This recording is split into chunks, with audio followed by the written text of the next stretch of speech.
Hi, dear listeners. Welcome back to our podcast, where we dive into the fascinating world of countries and cultures. I'm Mira, and I'm super to be here with my co-host. Hey everyone, Leo here. Mira, you're always so energetic, even before the coffee cheeks in. Oh, Leo, you're just jealous because I have an endless supply of coffee, courtesy of Jet-off. AI are fabulous friends who power our podcast with their awesome support. Ugh. Yes, and we love them for that. Well, speaking of coffee, Mira, I think we can both agree that our last podcast was a real caffeine-fueled adventure. We talked about Turkey and Spain, and I'm pretty sure I spilled coffee all over my notes. Oh, Leo, you're such a coffee connoisseur. But seriously, our last podcast was a blast, and we had so many great questions from our listeners. Today, we're going to tackle two new countries that are definitely on everyone's bucket list: Monaco and Uzbekistan. Oh, those are two vastly different places. Mira, I'm to dive into the comparison. But before we do, I have to share a funny story with our listeners. So, on our way to the studio yesterday, I got stuck in a traffic jam, and I had to listen to the same song on repeat for 20 minutes. I swear, it was like the universe was trying to drive me crazy. Oh no. Leo, that sounds like a nightmare. But I have to say, I'm a bit jealous. I was stuck in a meeting that lasted for hours, and I had to pretend to be interested in the CEO's PowerPoint presentation. Easy. Well, I think we can both agree that our last 24 hours have been pretty eventful. But enough about that. Let's get back to today's topic: Monaco and Uzbekistan. Mira, can you tell our listeners why we chose these two countries? Yes. Well, Leo and I were brainstorming ideas for our next podcast, and we wanted to choose countries that are a bit off the beaten path. Monaco is a tiny principality on the French Riviera, known for its stunning beaches and casinos. On the other hand, Uzbekistan is a vast Central Asian country with a rich history and culture. Both countries have so much to offer, and we're to share their unique characteristics with our listeners. Well, That's right, Mira. And I think our listeners will be by the differences between these two countries. So, stay tuned, and get ready to learn more about Monaco and Uzbekistan. and don't forget to like and subscribe to our channel, powered by the amazing team at Jet-off. They're the ones who make our podcast possible, and we're grateful for their support. Ugh. Thanks, Mira, for the shout out.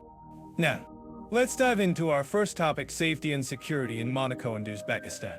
Mira, can you start us off? Sure thing.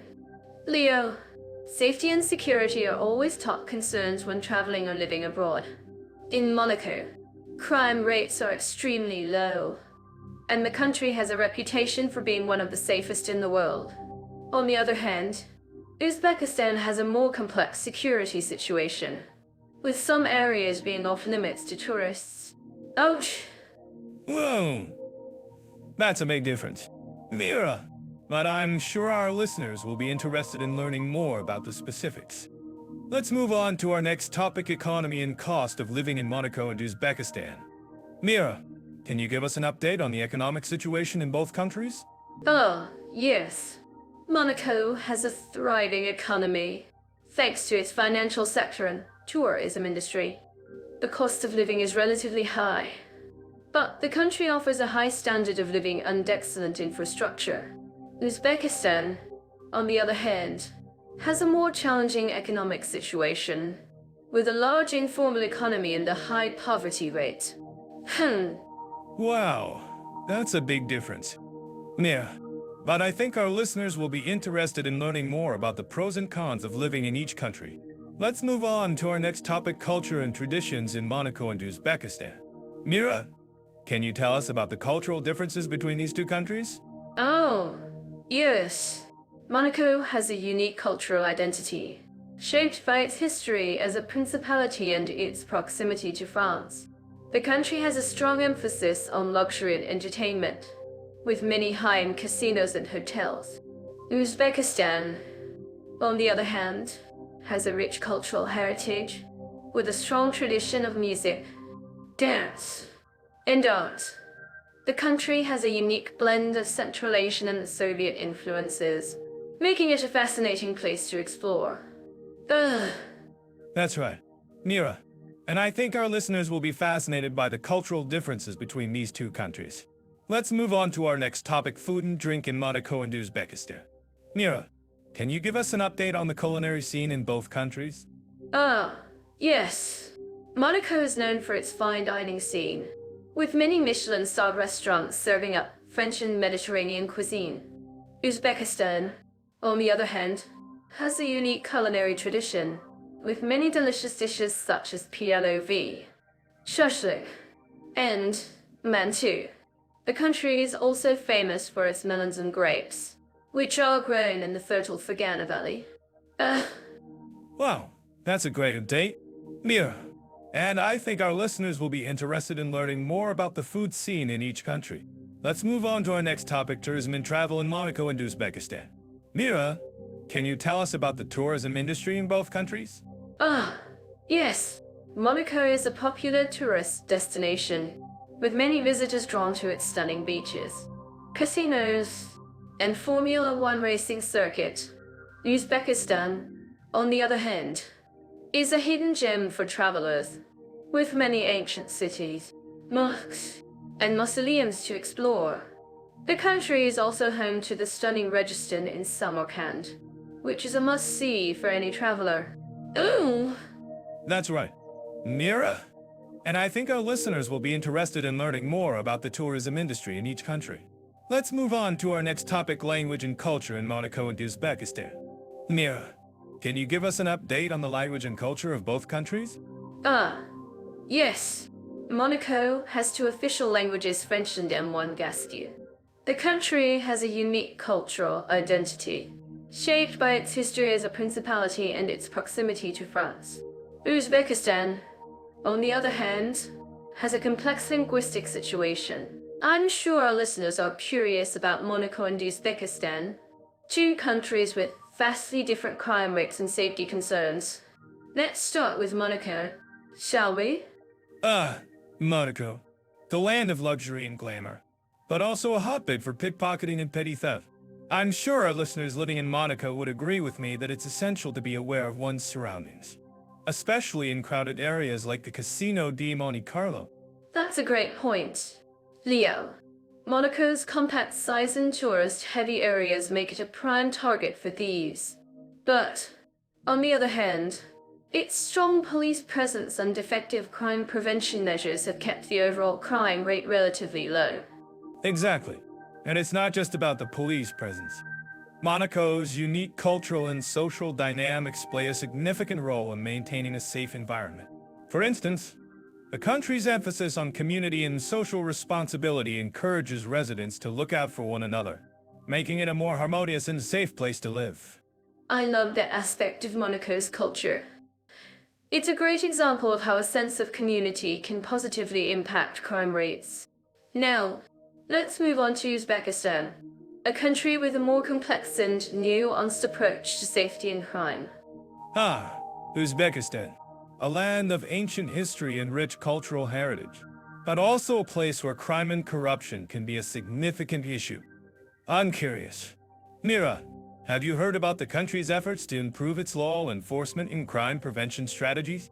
Actually, Leo, I've been following Uzbekistan's progress in this area, and it's quite impressive.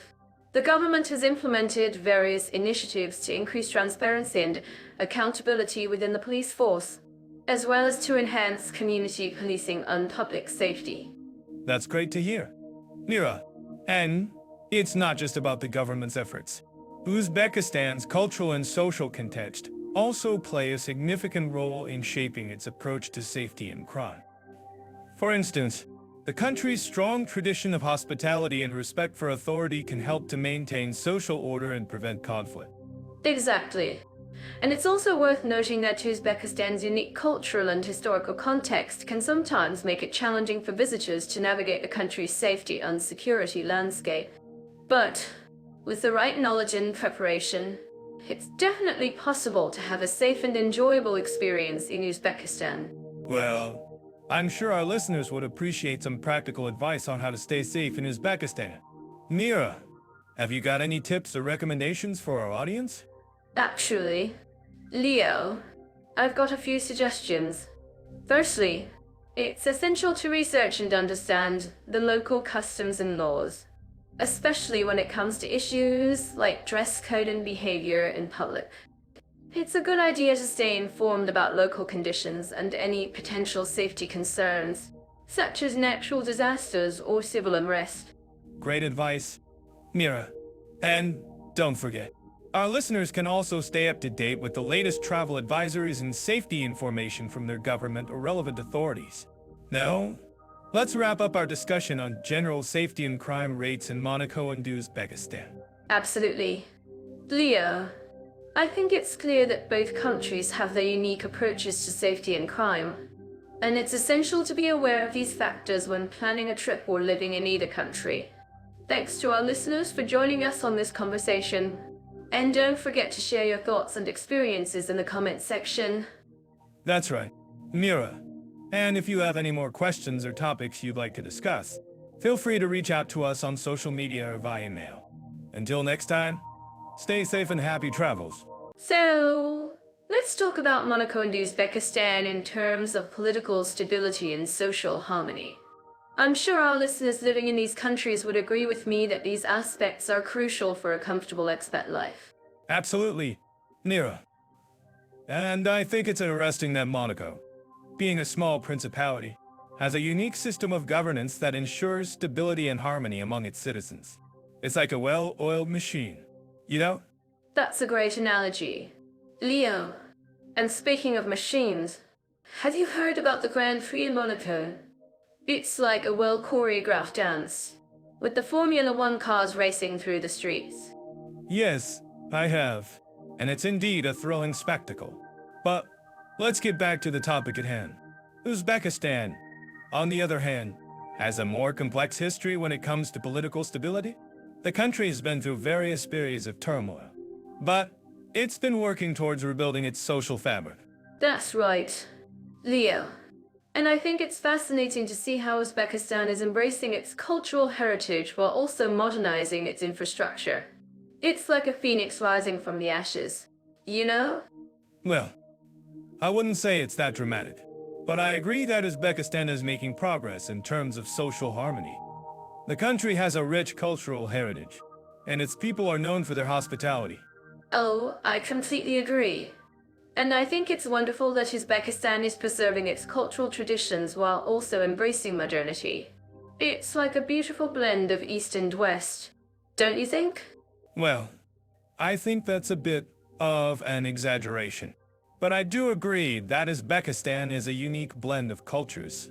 And speaking of cultures, have you noticed how different the two countries are in terms of their social norms? Oh, yes.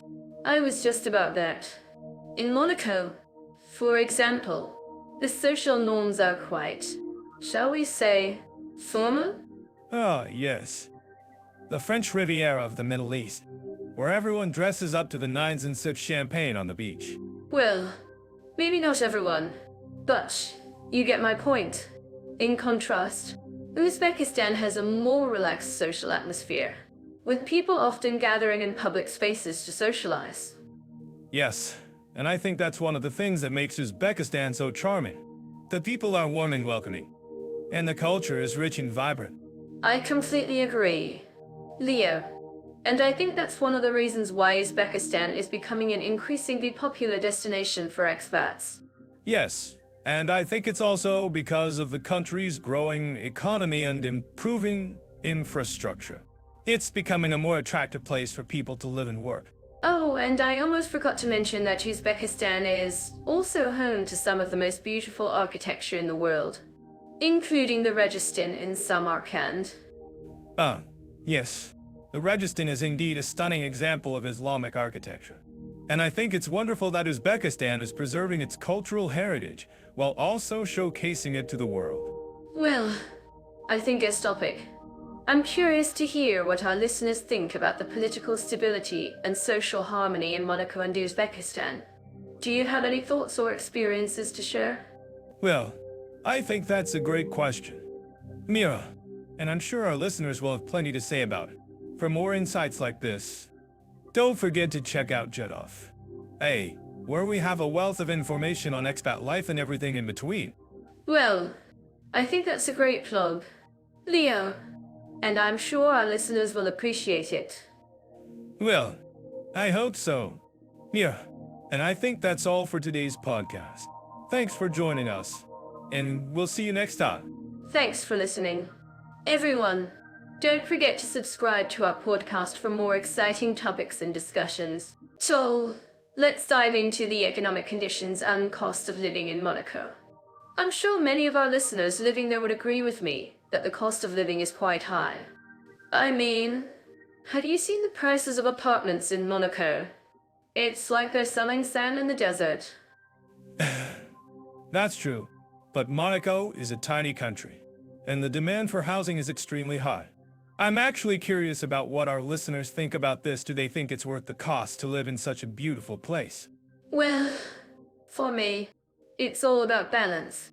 I mean, sure, the prices are steep, but the quality of life is top-notch. I'm sure our listeners would agree that the stunning views of the Mediterranean are worth every penny. That's true, but have you seen the prices of food and transportation in Monaco? It's like they're charging per breath you take. Oh, Leo, you're such a comedian. But seriously, it's not all bad. Monaco has a strong economy, and the government provides excellent public services. I'm sure our listeners appreciate the efficient public transportation system. That's true, but have you seen the cost of living in other European countries? I mean, compared to some of the other EU countries, Monaco is actually quite affordable. Of course, that's not saying much, considering some of the prices in other countries are outrageous. Oh, Leo, you're such a devil's advocate. But I think you're right. Compared to some other EU countries, Monaco is relatively affordable. But let's talk about Uzbekistan, our second country. What do you know about the cost of living in Tashkent?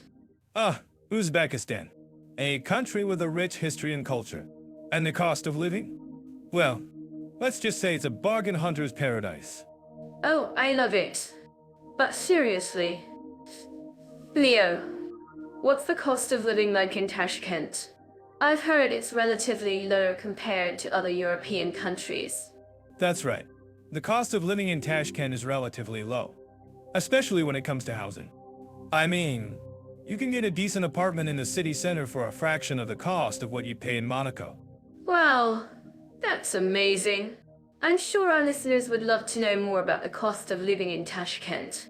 Can you tell us more about the job market and salaries in Uzbekistan? Well, let's just say the job market in Uzbekistan is interesting. But seriously, the job market is growing, and salaries are increasing.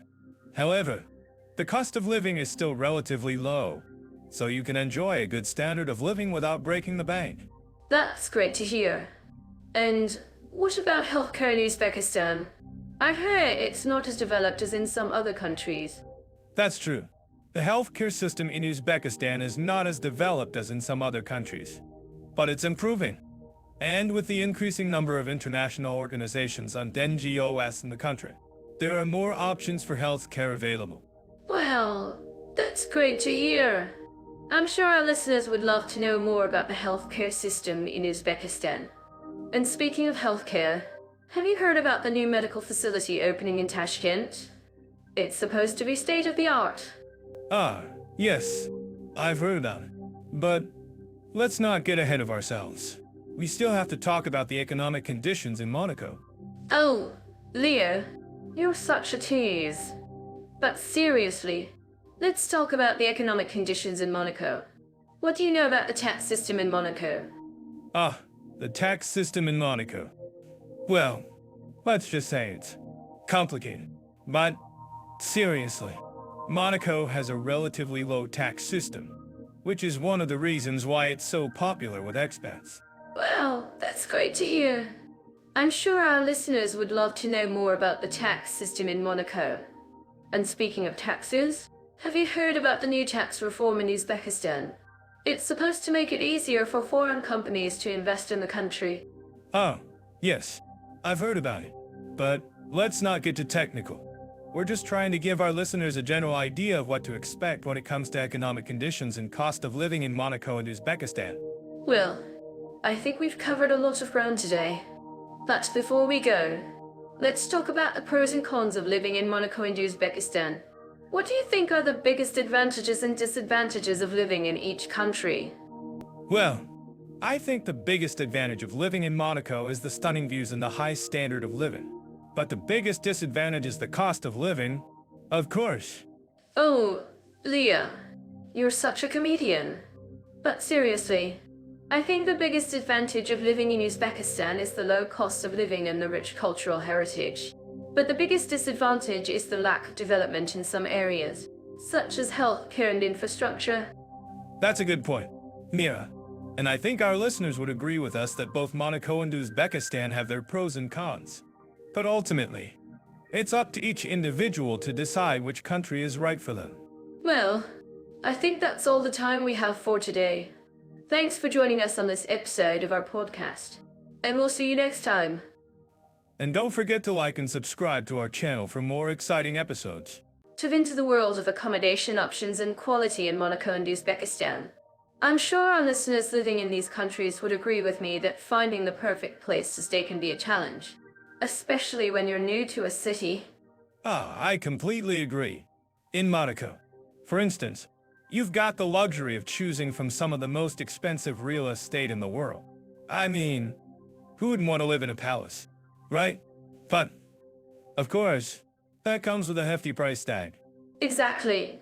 And in Uzbekistan, the situation is quite different.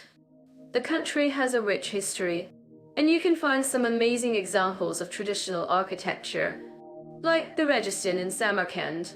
But when it comes to modern accommodation, it can be a bit more adventurous, let's say. Adventurous is one way to put it. But, seriously, in Uzbekistan, you've got to be prepared to rough it a bit. The infrastructure is still developing, and it can be tough to find reliable internet and other modern amenities. That's true. But what I love about Uzbekistan is the way the locals welcome you into their homes. It's like a big, warm hug.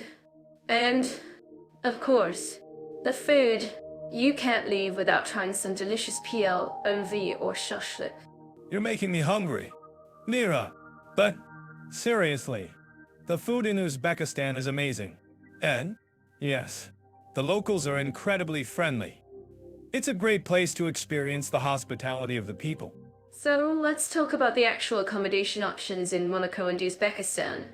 In Monaco, you've got everything from high-end hotels to luxurious apartments. But what about in Uzbekistan? What kind of options do you have there? Well, in Uzbekistan, you've got a mix of Soviet-era hotels and more modern apartments. But, to be honest, the quality can vary greatly. You've got to be careful when booking a place, especially if you're not familiar with the local language. That's a great point, Leo. And in Monaco, you've got to be prepared for some serious sticker shock. I mean, a one-bedroom apartment in the city center can cost upwards of $10.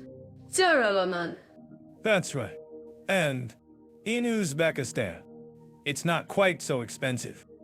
But you've got to be prepared for some interesting bathrooms, let's say. Okay, Leo, let's not get too graphic. But seriously, in Uzbekistan, you've got to be prepared for some cultural differences when it comes to accommodation.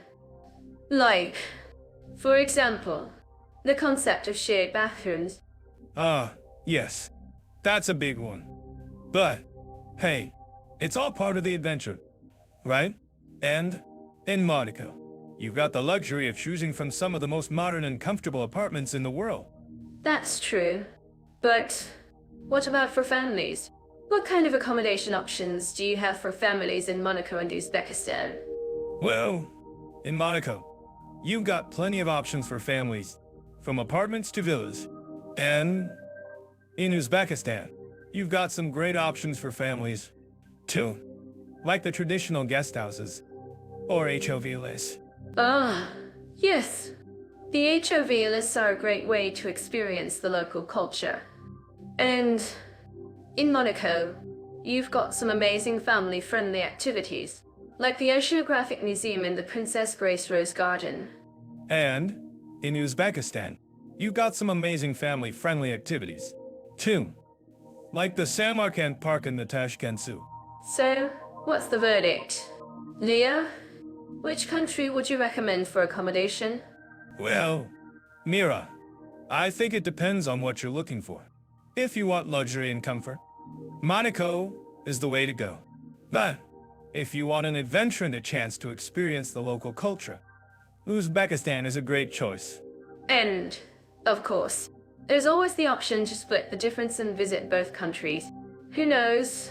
Maybe one day we'll do a podcast on the best places to stay in both Monaco and Uzbekistan. Now that's an idea I can get behind. Mira, I'm curious. Leo, have you ever tried to get a visa for Monaco? I've heard it's not as straightforward as we'd like. well, let me tell you. Mira, it's like trying to get a VIP pass to the most exclusive club in town. But, seriously, Monaco has a reputation for being quite strict on visas, especially for non-EU citizens. I see what you mean. It's like they're trying to keep the riffraff out. But what about expats who want to move there? Is it still possible to get a residence permit? Yes, it's not impossible. But it requires a bit of paperwork and some serious planning. You need to have a job offer or a business plan. And even then, it's not a guarantee. Okay, got it. So it's like they're saying, sorry, you're not good enough to join the Monaco Club. But I'm sure our listeners living in Monaco would agree with me that it's worth the effort. Absolutely. Mira, the benefits of living in Monaco far outweigh the bureaucratic hassle. And speaking of hassle, let's talk about Uzbekistan. Have you ever tried to navigate their visa process? Oh boy. I think I've heard horror stories about Uzbekistan's visa requirements. But I'm sure it's not that bad. Right? Well, let me tell you. Mira, it's like trying to solve a complex math problem. But seriously, Uzbekistan has a reputation for being quite bureaucratic, especially when it comes to visa applications. I see what you mean. So it's like they're trying to confuse us on purpose. But what about our listeners who are planning to visit or move to Uzbekistan? Is there any advice you can give them? Yes. My advice would be to plan ahead and research. Research.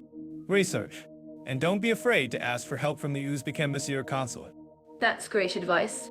Leah, and speaking of research, I've heard that Monaco has a very efficient system for processing visa applications. Is that true? Yes.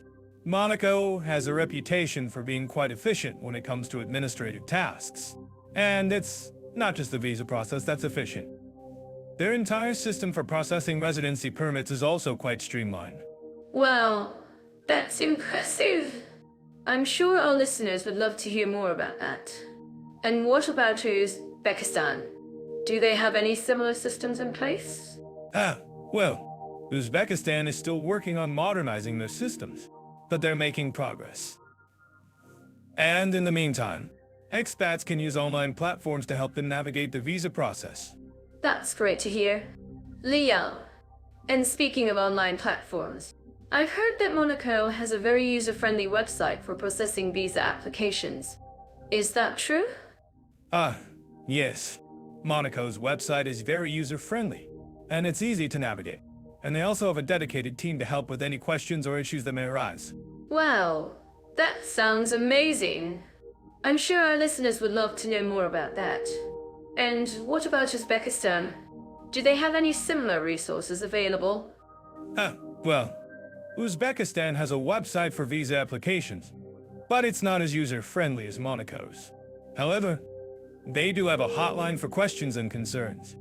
Okay, got it. So it's like Monaco is the VIP club. And Uzbekistan is still working on getting their act together? Well, let's not be too harsh. Mira, Uzbekistan is making progress, and their systems are improving. But Monaco is definitely the more efficient of the two when it comes to visa applications. I see what you mean. So it's like Monaco is the gold standard for visa applications, and Uzbekistan is still working on getting to that level. Ah, yes. That's a fair comparison. And speaking of comparisons, I think it's worth noting that both countries have their own unique challenges when it comes to visa applications. Absolutely. Leo! And I think our listeners would agree with me that it's worth the effort to navigate the visa process and get a residence permit in either country. Agreed. Mira. And finally, I think it's worth mentioning that both Monaco and Uzbekistan have their own unique charms and benefits that make them worth visiting or living in. Well, there you have it. Folks, a comparison of the ease of visa, immigration, and official procedures in Monaco and Uzbekistan. We hope this has been helpful and informative for our listeners. And don't forget to check out our next episode, where we'll be comparing the cost of living in these two countries. So, let's talk about Monaco's healthcare system. I'm sure our listeners living in this country would agree with me that having access to top-notch medical facilities is a major draw. Leo, what do you think about Monaco's healthcare services? I think it's one of the best in the world. Mira, they have a well-organized public healthcare system, and the quality of care is exceptional. Plus, they have some of the best hospitals in Europe, like the Princess Grace Hospital Center. That's what I've heard too. But I'm curious. Leo, have you ever had to use the healthcare system in Monaco? I mean, have you ever had a medical emergency while living there? Well, actually, I did have a minor incident a few years ago. I sprained my ankle while hiking, and I had to get it checked out at the hospital. The care was fantastic, and I was back on my feet in no time. Ah, nice to hear that. Leo, and I'm sure our listeners would love to know that even with a minor injury, you receive top-notch care. But let's talk about the costs, shall we? I mean, we all know that healthcare can be expensive, especially in a country like Monaco. Yes, that's true. Healthcare in Monaco can be pricey, especially for non-EU citizens. But, Mira, you have to consider the overall quality of care and the convenience of having access to world-class medical facilities right on your doorstep. Absolutely. Leo, and I think that's what our listeners would agree with. But let's talk about the other country, Uzbekistan. What do you know about their healthcare system? Leo? Well, Mira, I have to say that Uzbekistan's healthcare system is quite different from Monaco's. They have a more traditional approach to healthcare, with a focus on traditional medicine and natural remedies. That's fascinating. Leo, I've heard that Uzbekistan has a rich history of traditional medicine, dating back to the ancient Silk Road. But, I'm curious, what do you think about the quality of care in Uzbekistan? Is it reliable? Well, Mira, I think it's a mixed bag. While traditional medicine can be effective, the quality of care in Uzbekistan can vary greatly depending on the region and the doctor. But, as I said, traditional medicine is a big part of Uzbek culture, and many people swear by it. Ah, I see. And I'm sure our listeners would love to know more about the pros and cons of traditional medicine in Uzbekistan.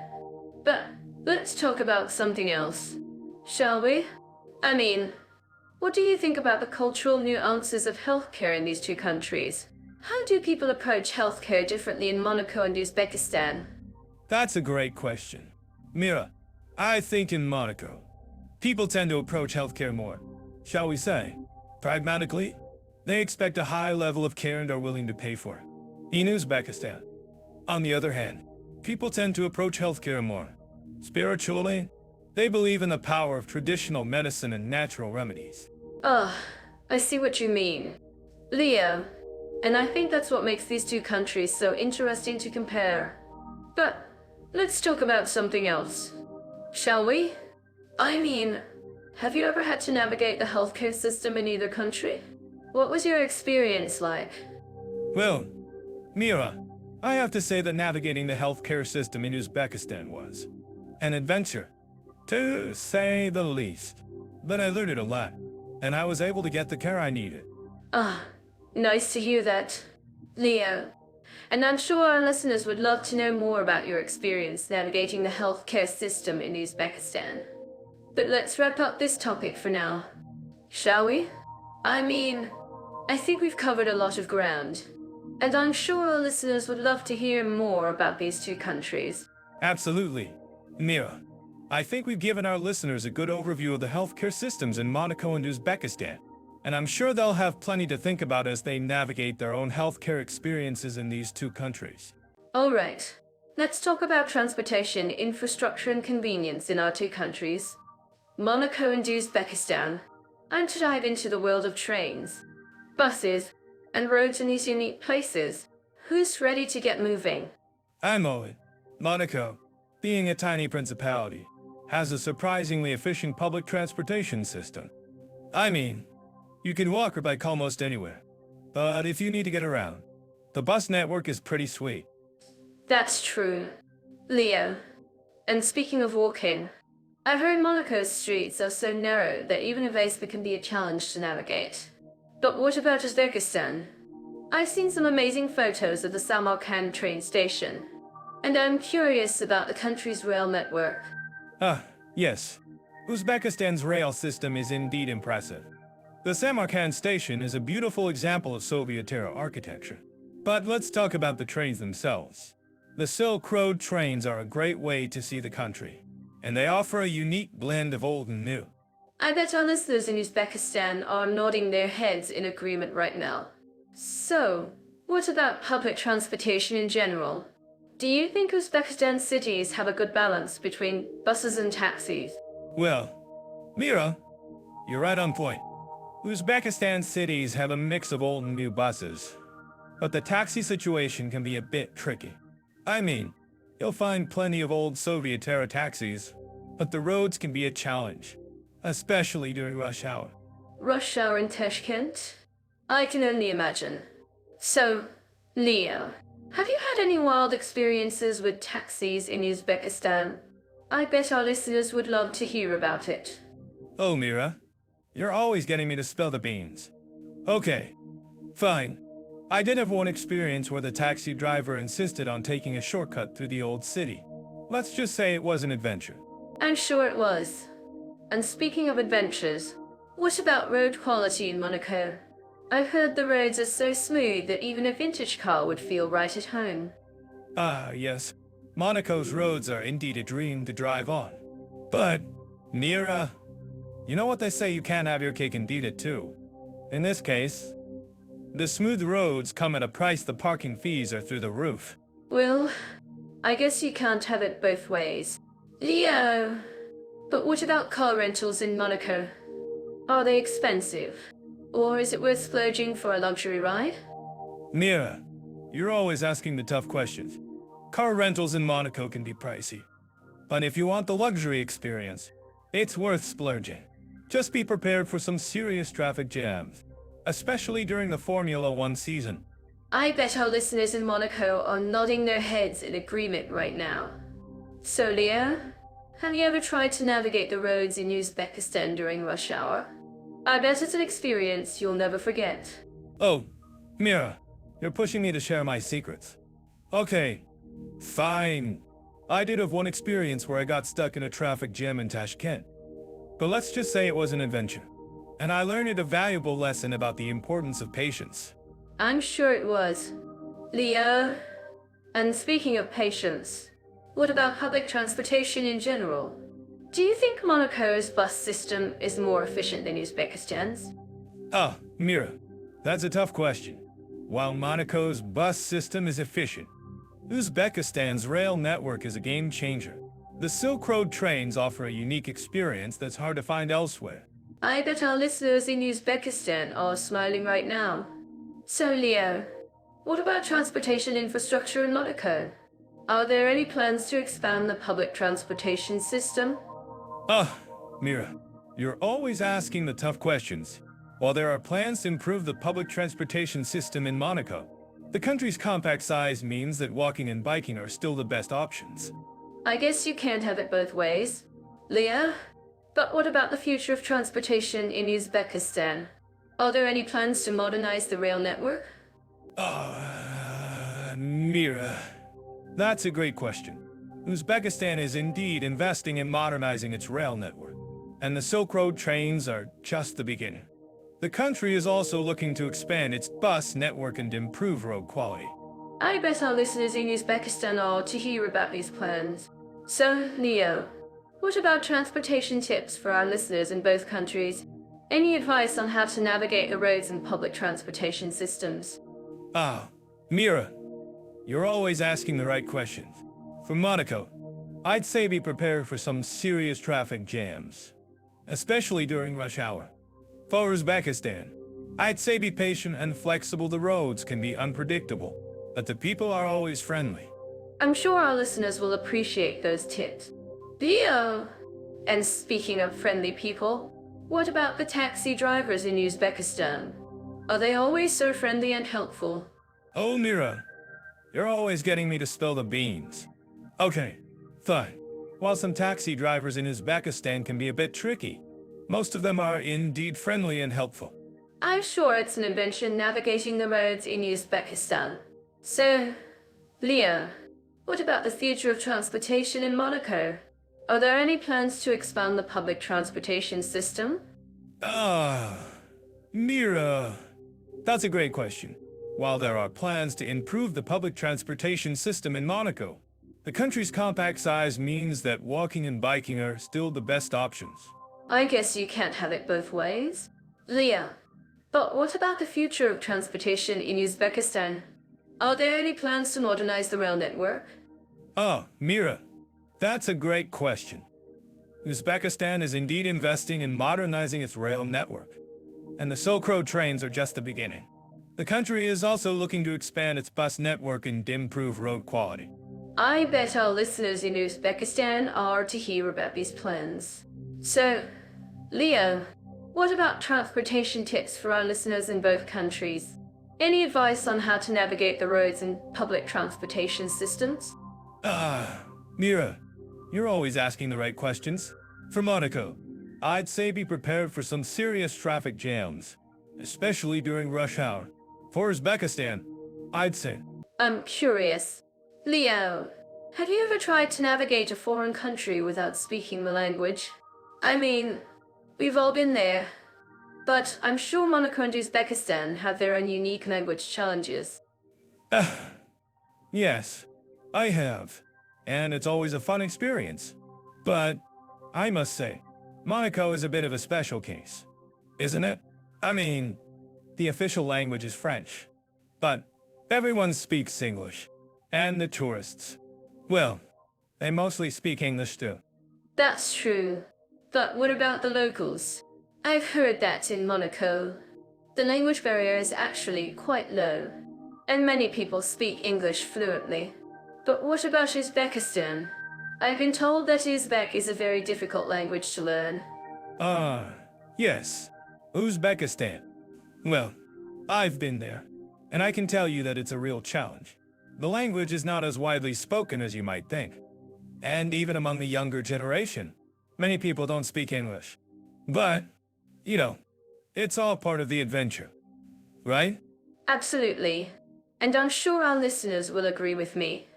But, seriously, have you ever tried to communicate with someone who doesn't speak your language? It can be quite interesting. Oh, yes, I have. And it's always a learning experience.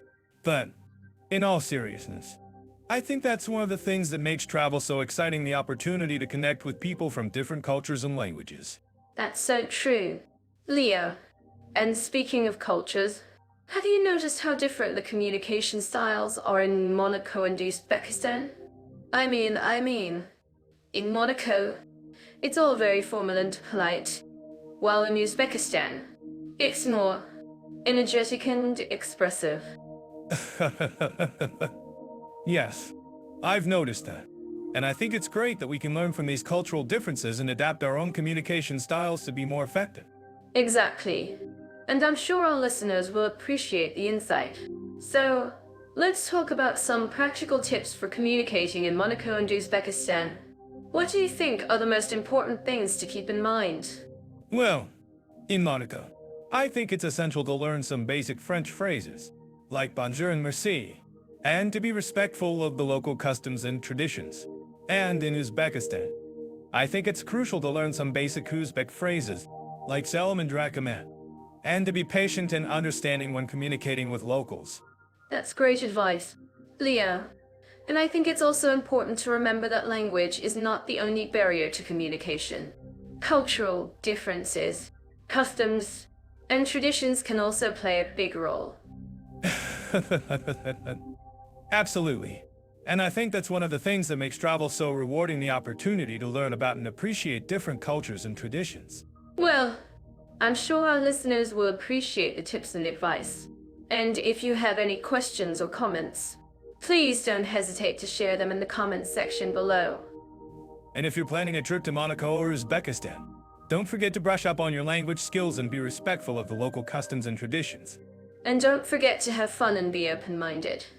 After all, that's what travel is all about, right? Absolutely. And I'm sure our listeners will agree with me. Well, that's all for now. Folks, thanks for tuning in, and we'll see you in the next episode. And don't forget to subscribe to our channel and hit the notification bell for more exciting content. I'm certain that our listeners living in Monaco would agree with me that the country's cultural diversity is quite unique.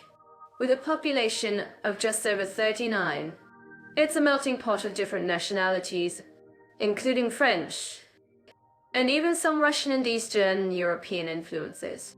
That's fascinating. Mia, I've always been impressed by Monaco's ability to blend different cultures seamlessly. And speaking of blending, have you ever tried the traditional M1 gaskew dish? Barbuan? Ah, yes, I have.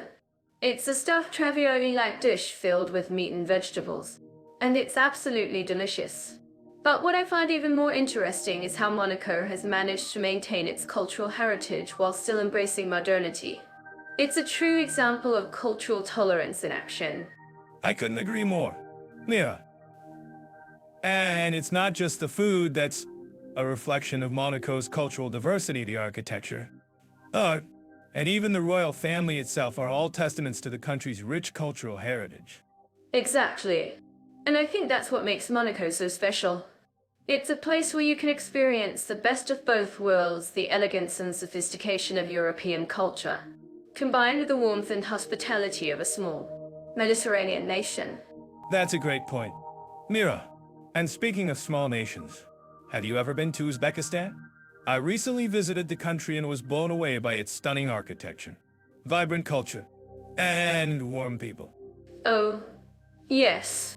I've heard great things about Uzbekistan. In fact, I've always been fascinated by the country's rich history and cultural heritage, from the ancient city of Samarkand to the modern-day capital of Tashkent. Uzbekistan is a true treasure trove of cultural diversity and tolerance. Absolutely. Mira. And what I found particularly interesting was the way that Uzbekistan has managed to balance its traditional Islamic heritage with modern, secular values. It's a truly unique blend of East meets West. That's so true, Leo.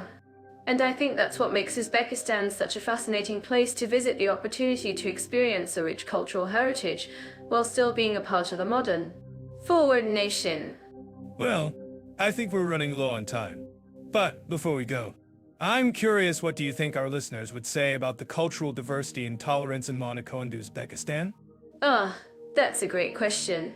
Leo, I'm sure our listeners would agree that both countries are true examples of cultural tolerance and diversity.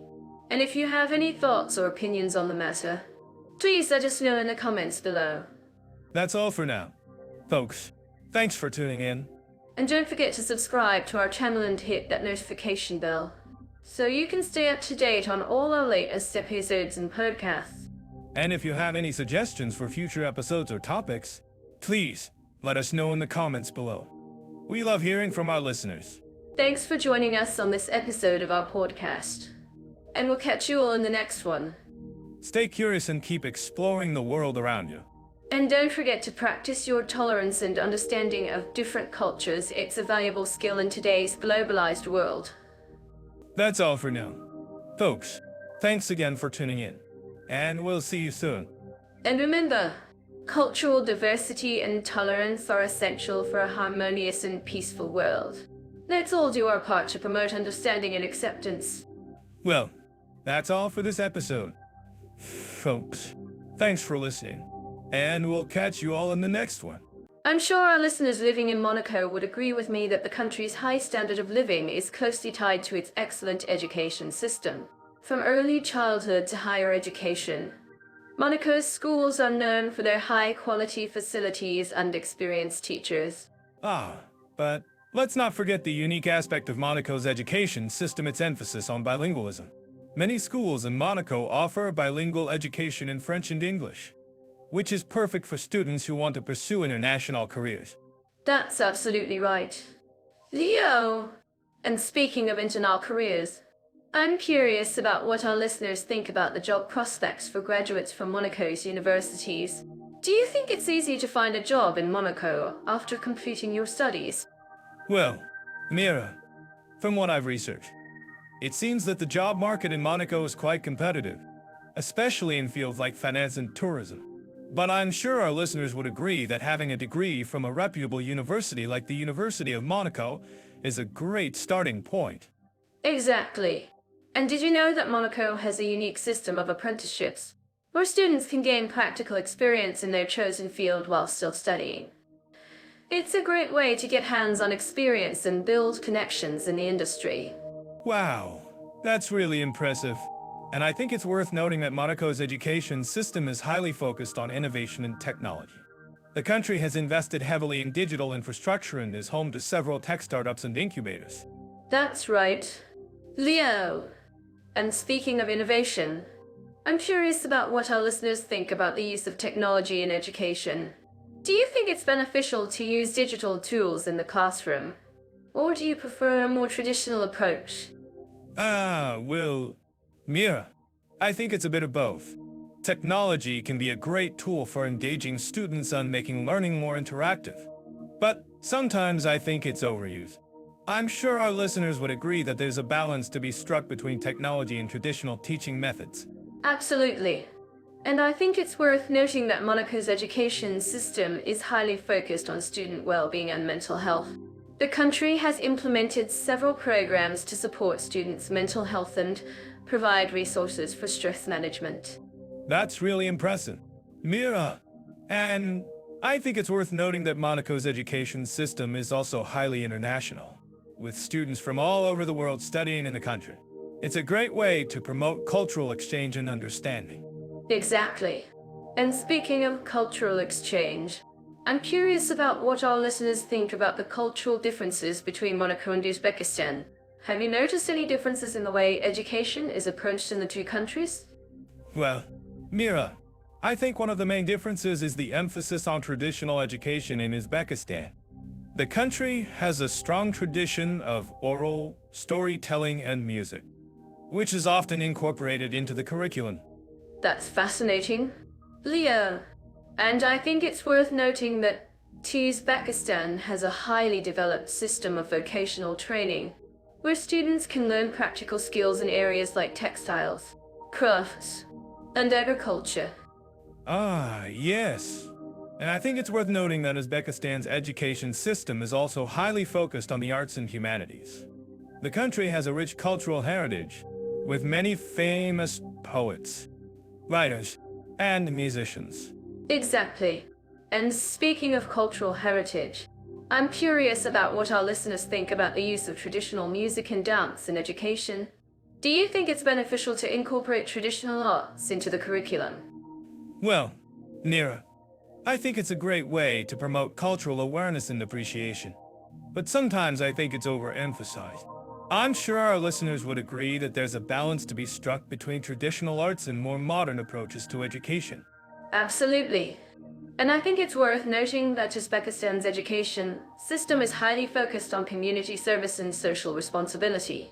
Students are encouraged to participate in volunteer work and community projects. That's really impressive. Mira, and I think it's worth noting that Uzbekistan's education system is also highly focused on entrepreneurship and innovation. The country has implemented several programs to support startups and small businesses. Exactly. And speaking of innovation, I'm curious about what our listeners think about the use of technology in education in Uzbekistan. Do you think it's beneficial to use digital tools in the classroom? Or do you prefer a more traditional approach? Well, Mira, I think it's a bit of both. Technology can be a great tool for engaging students and making learning more interactive. But sometimes I think it's overused. I'm sure our listeners would agree that there's a balance to be struck between technology and traditional teaching methods. Absolutely. And I think it's worth noting Uzbekistan's education system is highly focused on student well-being and mental health. The country has implemented several programs to support students' mental health and provide resources for stress management. That's really impressive. Mira, and I think it's worth noting that Uzbekistan's education system is also highly international, with students from all over the world studying in the country. It's a great way to promote cultural exchange and understanding. Exactly. And speaking of cultural exchange, I'm curious about what our listeners think about the similarities between Monaco and Uzbekistan's education systems. Do you think there are any areas where the two countries could learn from each other? Well, Mira, I think one of the main areas of similarity is the emphasis on bilingualism and multilinguals. Both countries recognize the importance of speaking multiple languages in today's globalized world. That's absolutely right, Leo. And I think it's worth noting that both countries have a strong focus on innovation and technology in education. It's a great way to prepare students for the challenges of the 21st century. Exactly. And speaking of innovation, I'm curious about what our listeners think about the future of education in Monaco and Uzbekistan. Do you think there will be any major changes or developments in the coming years? Well, Leo, I think one of the main areas of development will be the use of artificial intelligence in education. Both countries are already exploring the potential of AI to improve student outcomes and enhance teaching methods. That's really interesting. Mira, and I think it's worth noting that both countries are also placing a strong emphasis on environmental education and sustainability. It's a great way to prepare students for the environmental challenges of the future. Exactly. And speaking of environmental education, I'm curious about what our listeners think about the importance of teaching environmental responsibility in schools. Do you think it's essential for students to learn about sustainability and conservation? Well, Mira, I think it's a vital part of education. Students need to understand the impact of human activity on the environment and learn how to live sustainably. Absolutely. And I think it's worth noting that both Monaco and Uzbekistan have a strong focus on promoting cultural diversity and inclusion in education. I'm sure our listeners in Monaco are familiar with the Mediterranean climate, characterized by mild winters and warm summers. But have you ever wondered how the climate in Uzbekistan compares? Uzbekistan, the land of ancient Silk Road cities and breathtaking natural beauty. As for climate, it's a whole different story. Uzbekistan is a continental climate, with cold winters and hot summers. That's right, Leo. And I'm sure our listeners are curious about the temperature fluctuations in both countries. In Monaco, the average temperature in January, the coldest month, is around 12 degrees Celsius. While in July, the warmest month, it's about 25 degrees Celsius. Fascinating. In Uzbekistan, the temperature in January can drop as low as 5 degrees Celsius, while in July, it can soar up to 40 degrees Celsius. That's a significant difference, isn't it? Indeed it is. And what about precipitation? Monaco receives an average of 715 of rainfall per year, while Uzbekistan gets around 300. Wow, that's a big difference. And I'm sure our listeners are wondering how the climate affects daily life in both countries. In Monaco, the mild climate makes it an ideal destination for tourists and locals alike. That's right. Leo, and in Uzbekistan, the hot summers can be quite challenging, but the people have adapted to the climate by building traditional homes with thick walls and cooling systems. Ah, I see. And what about extreme weather events? Monaco is prone to thunderstorms and strong winds, while Uzbekistan experiences sandstorms and dust storms. Yes, that's true. And I'm sure our listeners would agree that climate change is a major concern for both countries. In Monaco, the government is taking steps to reduce carbon emissions and promote sustainable tourism. That's great to hear. And in Uzbekistan, the government is also implementing measures to mitigate the effects of climate change, such as reducing water consumption and promoting renewable energy. I'm curious. Leo, do you think our listeners in Monaco would be by the harsh climate in Uzbekistan? I'm sure they would be. Mira. But I'm also sure they would appreciate the resilience and adaptability of the Uzbek people in the face of extreme climate conditions. Absolutely. And speaking of adaptation, I'm sure our listeners would be interested in learning more about the traditional clothing and architecture in both countries. Ah, excellent idea. Mira, in Uzbekistan, traditional clothing is designed to keep people cool in the hot summers and warm in the cold winters. That's fascinating. Leo, and in Monaco, the traditional architecture is designed to withstand the strong winds and storms that come with the Mediterranean climate. I see. And what about the impact of climate change on the local economy in both countries? Monaco's economy is heavily reliant on tourism, while Uzbekistan's economy is driven by agriculture and industry. Yes, that's true. And I'm sure our listeners would agree that climate change is a major concern for both countries, with potential impacts on the local economy and way of life. Absolutely. And finally, I'd like to ask our listeners a question. What do you think are the most significant climate-related challenges facing Monaco and Uzbekistan today? Great question. Leo, and I'm sure our listeners would have some interesting insights to share. Let's hear from them in the comments section. Sounds good to me. Mia, and before we go, let's summarize what we've discussed so far. The climate in Monaco is mild and Mediterranean, while in Uzbekistan it's continental with cold winters and hot summers. That's right. Leo, and we've also discussed the precipitation patterns, extreme weather events, and the impact of climate change on daily life and the local economy in both countries. Excellent summary, Mira. And I'm sure our listeners would agree that climate change is a pressing issue for both Monaco and Uzbekistan. Absolutely. And finally, let's end with a thought. What can we learn from the climate and seasonal conditions in both Monaco and Uzbekistan? So, when it comes to food, culture, and nutritional alternatives in Monaco and Uzbekistan, I'm to dive in and explore the culinary heritage of these two countries. Let's start with Monaco, shall we? I'm certain that our listeners living in this country would agree with me that the cuisine is heavily influenced by French and Mediterranean flavors.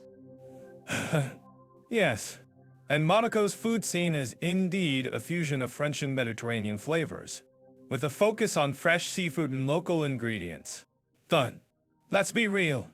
The cost of living in Monaco can be quite steep, making it challenging for locals to afford fresh produce and healthy food options. That's a great point, Leo.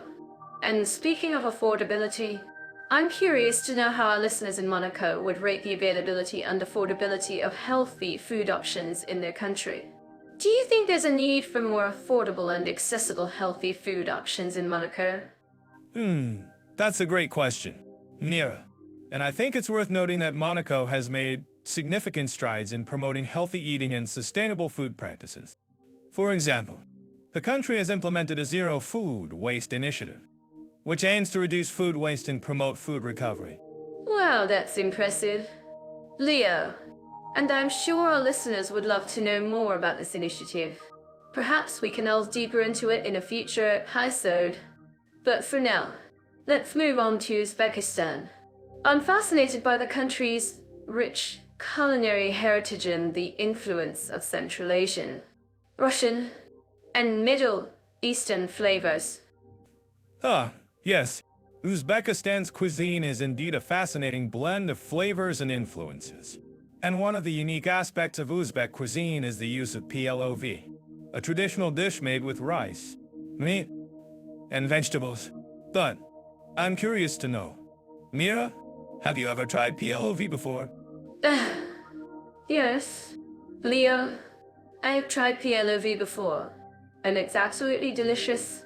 But I'm curious to know, how do you think Uzbekistan's food culture compares to Monaco's in terms of nutritional value and healthy food options? That's a tough question, Mira. But I think it's worth noting that Uzbekistan has made significant strides in promoting traditional and healthy food practices. For example, the country has implemented a green food initiative, which aims to promote sustainable and healthy food production. Oh, that's great to hear, Leo. And I'm sure our listeners would love to know more about this initiative. Perhaps we can also explore the concept of green food in a future episode. But for now, let's talk about the role of street food in both Monaco and Uzbekistan. In Monaco, I'm curious to know, how do you think the street food scene compares to the fine dining scene? Well, Mira, I think the street food scene in Monaco is quite limited compared to the fine dining scene. But I do think that there are some amazing street food vendors in Monaco who serve delicious and authentic food. Ah, that's great to hear. And in Uzbekistan, I'm curious to know, what are some of the most popular street foods that tourists should try? Well, Mira, one of the most popular street foods in Uzbekistan is definitely the soamese, a traditional dish made with fried dough and meat. Wow, that sounds delicious. Leo, and I'm sure our listeners would love to know more about the history and cultural significance of soamese in Uzbek cuisine. Perhaps we can explore that in a future episode. That would be great, Mira. And I think it's worth noting that both Monaco and Uzbekistan have a rich cultural heritage and a deep appreciation for food and hospitality. Perhaps we can explore the concept of food as a symbol of hospitality in a future episode. That's a great idea, Leo. And I'm sure our listeners would love to hear more about the cultural significance of food in both Monaco and Uzbekistan. Well, that's all for now, folks. Thanks for tuning into our podcast, and we'll catch you in the next episode. I'm fascinated by Monaco's rich history and cultural heritage. From its medieval architecture to its stunning palace, there's so much to explore. Cheers off. I love uncovering stories like this. And so do we. But have you seen the stunning mausoleum of Prince Ray near Ayai? It's an architectural masterpiece. And I'm not just saying that because I'm a fan of grandiose structures. Well, I think it's beautiful. But let's talk about something more interesting. Have you heard about the famous Casino di Monte Carlo? It's a real-life James Bond setting. Oh, I've heard of it. But I think it's even more fascinating than a casino. Did you know that Monaco has a long history of hosting the Formula One Monaco Grand Prix? That's amazing. I'm sure our listeners would love to know more about the racing scene in Monaco. And speaking of racing, I'm curious, what do you think about the unique blend of cultures in Monaco? I think Monaco's cultural diversity is a result of its strategic location between France and Italy. It's like a cultural melting pot, but with a French twist. I see what you mean. And I think that's what makes Monaco so charming, its unique blend of French and Italian influences. But let's not forget about the artistic side of Monaco. Yes. Monaco has a thriving art scene, with numerous galleries and museums showcasing the works of local and international artists. I'm particularly fond of the Oceanographic Museum, which features an impressive collection of marine life specimens. Oh, I've been there. It's incredible. And I think it's a great example of how Monaco is committed to preserving its natural heritage. But what about Justin? How does its cultural heritage compare to Monaco's? Well, Uzbekistan has a rich cultural heritage of its own, with a blend of Central Asian and Islamic influences. The country is home to numerous ancient cities, including Samarkand, Bukhara, and Khiva, which are UNESCO World Heritage Sites. Well, that's impressive. And I've heard that Uzbekistan is famous for its stunning architecture, particularly the Rajasthan in Samarkand. Have you seen it? Yes, I have. It's breathtaking. The intricate tile work and the majestic buildings are a testament to the country's rich cultural heritage. And I think it's fascinating how Uzbekistan's culture has been shaped by its history as a major stop on the Silk Road. That's so true. And I think it's interesting how both Monaco and Uzbekistan have a strong sense of national identity, despite their different cultural backgrounds. But what about the art scene in Uzbekistan? How does it compare to Monaco's? Well, Uzbekistan has a unique art scene that reflects its cultural heritage. The country is home to numerous artisans who specialize in traditional crafts, such as ceramics, textiles, and metalwork. And I think it's fascinating how these artisans are using traditional techniques to create modern and innovative designs. Oh, I love that. And I think it's a great example of how art can be a powerful tool for cultural preservation and innovation. And speaking of innovation, I'm curious, what do you think about the role of technology in preserving cultural heritage? That's a great question. I think technology can be a powerful tool for preserving cultural heritage. But it's also important to remember the importance of human connection and community in preserving our cultural heritage. I completely agree. And I think that's why AI is so passionate about uncovering stories like these and sharing them with the world. Thanks for joining me on this journey through the historical, cultural, and artistic values of Monaco and Uzbekistan. The pleasure is mine. Leah, it's been a blast exploring these two countries and their rich cultural heritage. And I'm sure our listeners will agree that both Monaco and Uzbekistan have so much to offer in terms of history, culture, and art. I'm to talk about the natural beauties and landscapes of Monaco and Uzbekistan. Who would have thought that these two countries would be so different in terms of their geography? That's exactly what makes this comparison so fascinating. Monaco is a tiny principality on the French Riviera, known for its stunning coastline and picturesque villages. Uzbekistan, on the other hand, is a vast country in Central Asia with a rich history and diverse landscapes. Right? And I'm sure our listeners living in Monaco would agree with me that the coastline is just breathtaking. But what about Uzbekistan? What kind of landscapes can we expect to find there? Well, Uzbekistan has a unique blend of deserts, mountains, and oases. You can find towering mountain ranges like the Tian Shan and the Pamir Mountains, as well as vast deserts like the Kizil-Kayuan Desert. Wow, that sounds amazing. I can see why it's a popular destination for adventure seekers.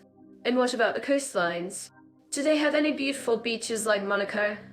Actually, Uzbekistan has a very short coastline along the Aral Sea, but it's not really known for its beaches. However, the country's lakes and rivers are home to some amazing birdlife, including the critically endangered Amur leopard. I'm actually curious about what our listeners think about this. Do you think the Amur leopard is more fascinating than the dolphins that can be found in the waters off Monaco? Well, I think both are amazing creatures, but in different ways. The Amur leopard is an incredible example of adaptability and resilience in the face of adversity. That's a great point. And speaking of adaptability, I think the people of Uzbekistan have had to be pretty resourceful to thrive in such a diverse and challenging environment. Absolutely.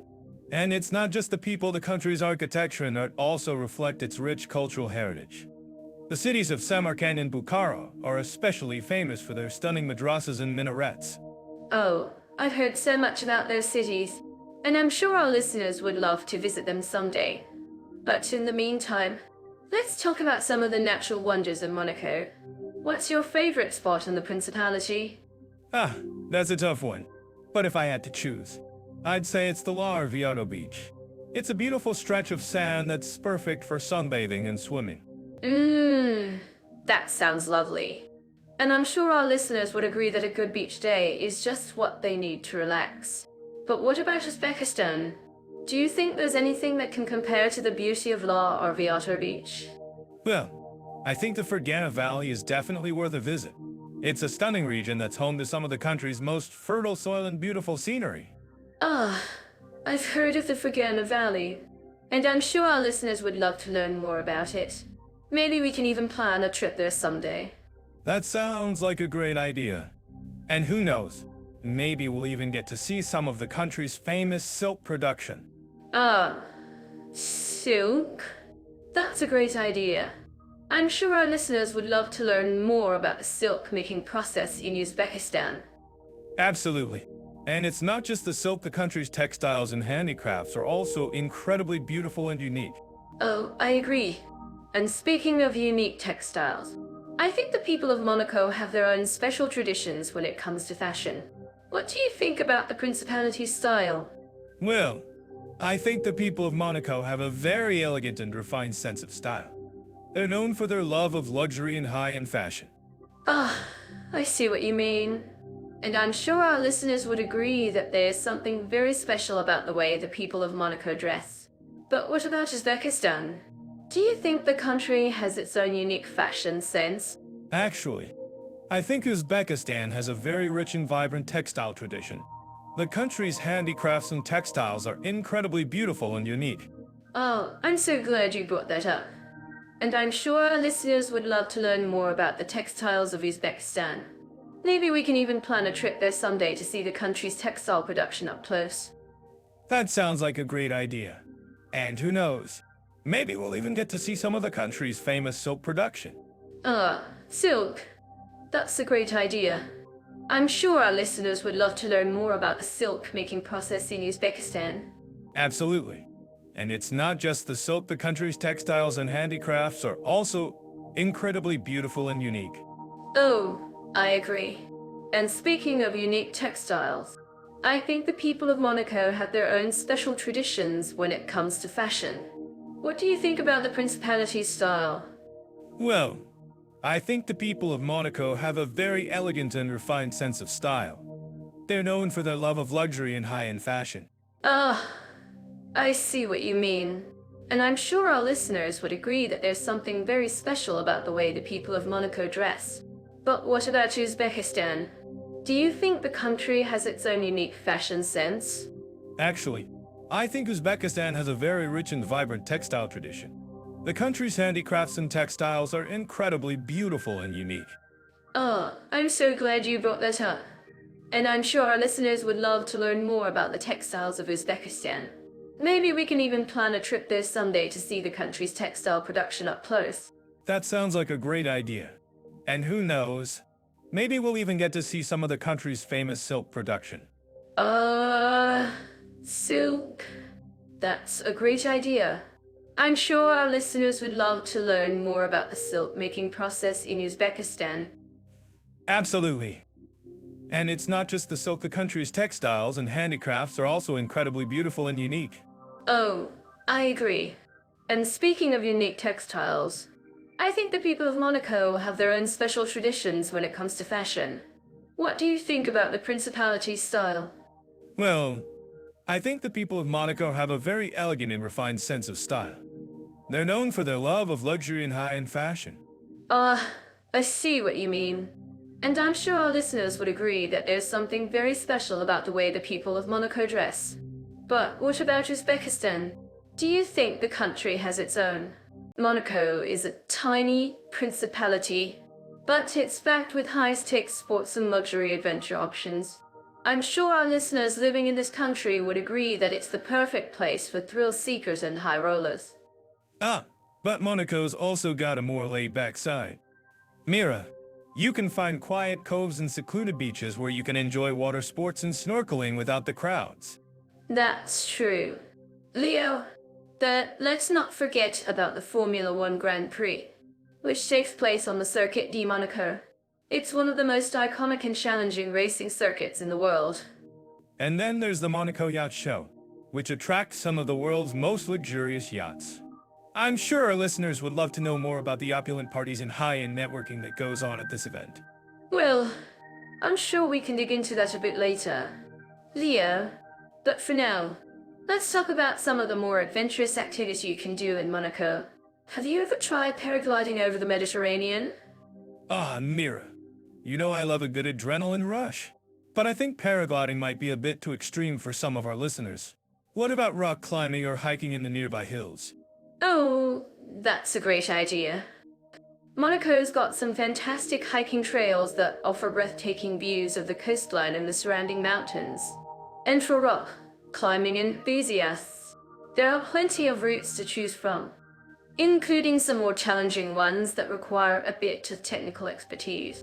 I'm sure our listeners would appreciate some insider tips on the best hiking and climbing routes in Monaco.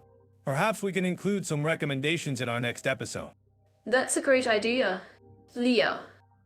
And speaking of insider tips, I've heard that Monaco's got some amazing underwater exploration opportunities, including shipwreck diving and snorkeling with sea turtles.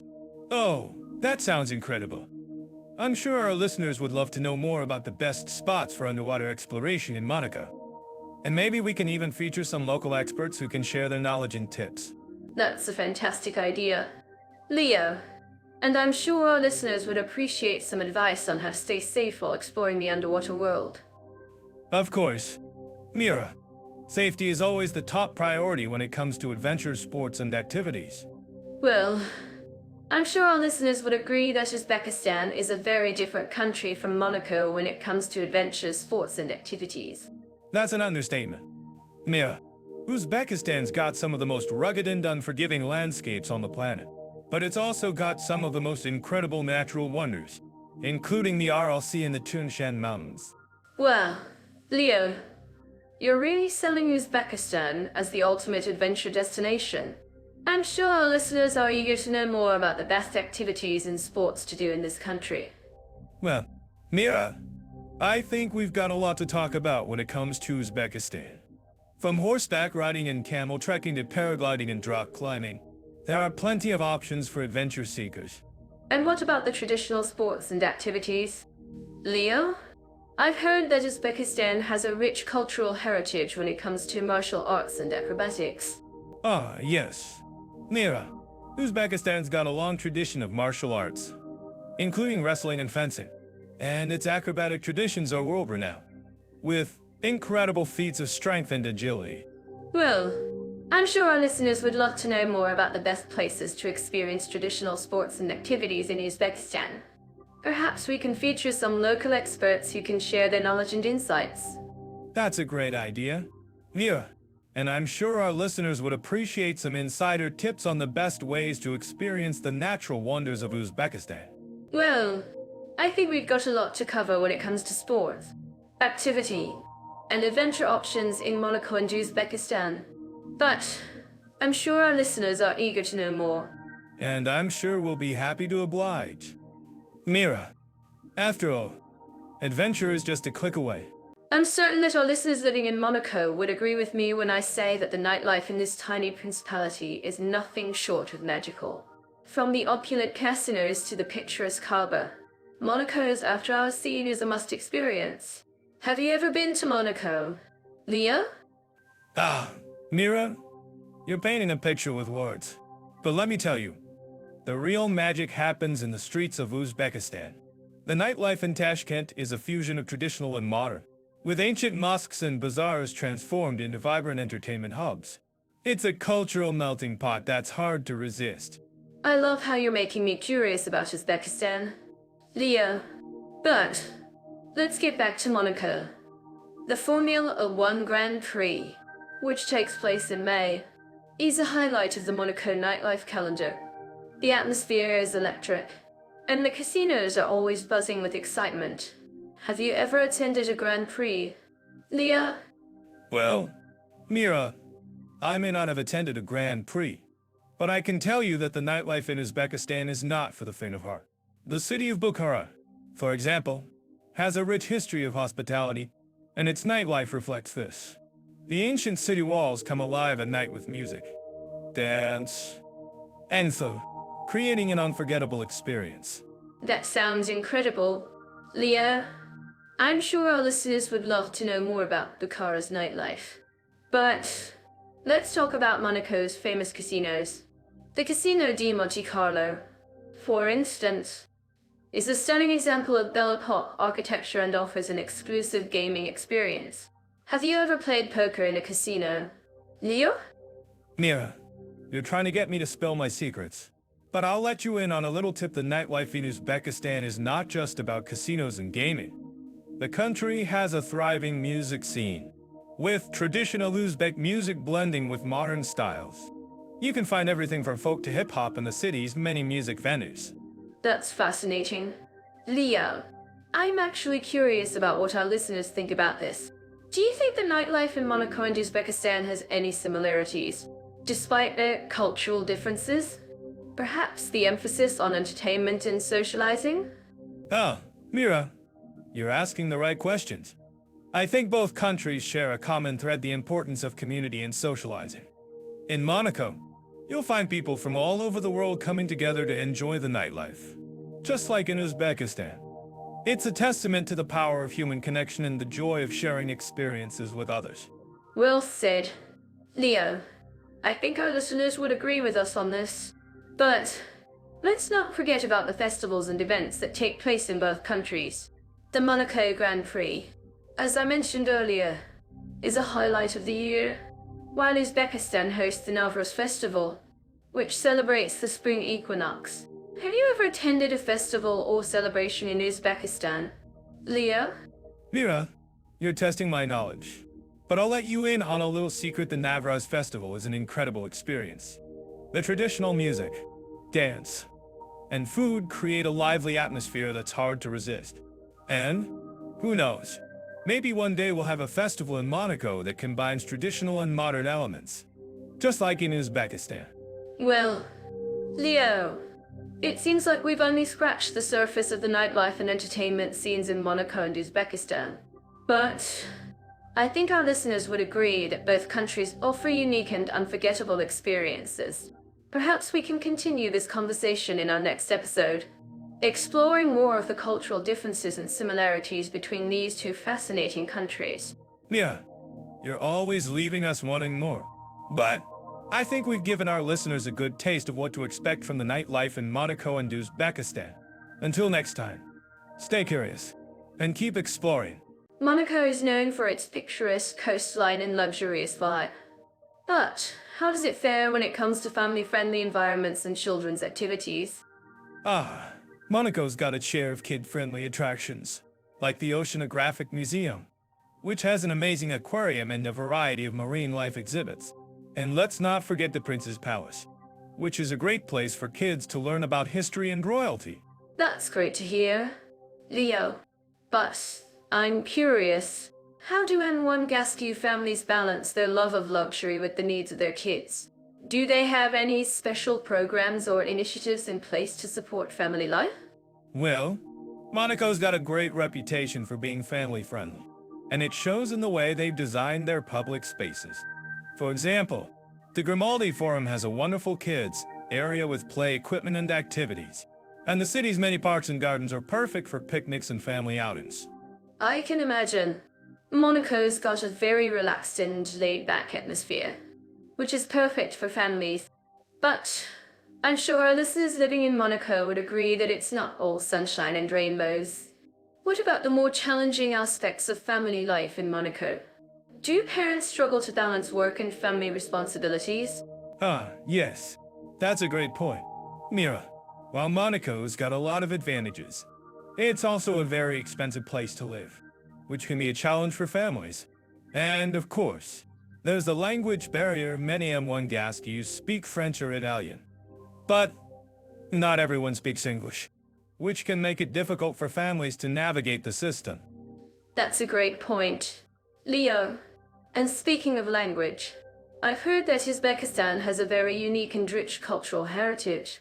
How does the country approach family-friendly environments and children's activities, especially when it comes to its rich cultural heritage? Uzbekistan's got a wonderful tradition of family-friendly hospitality, and it shows in the way they've preserved their cultural heritage.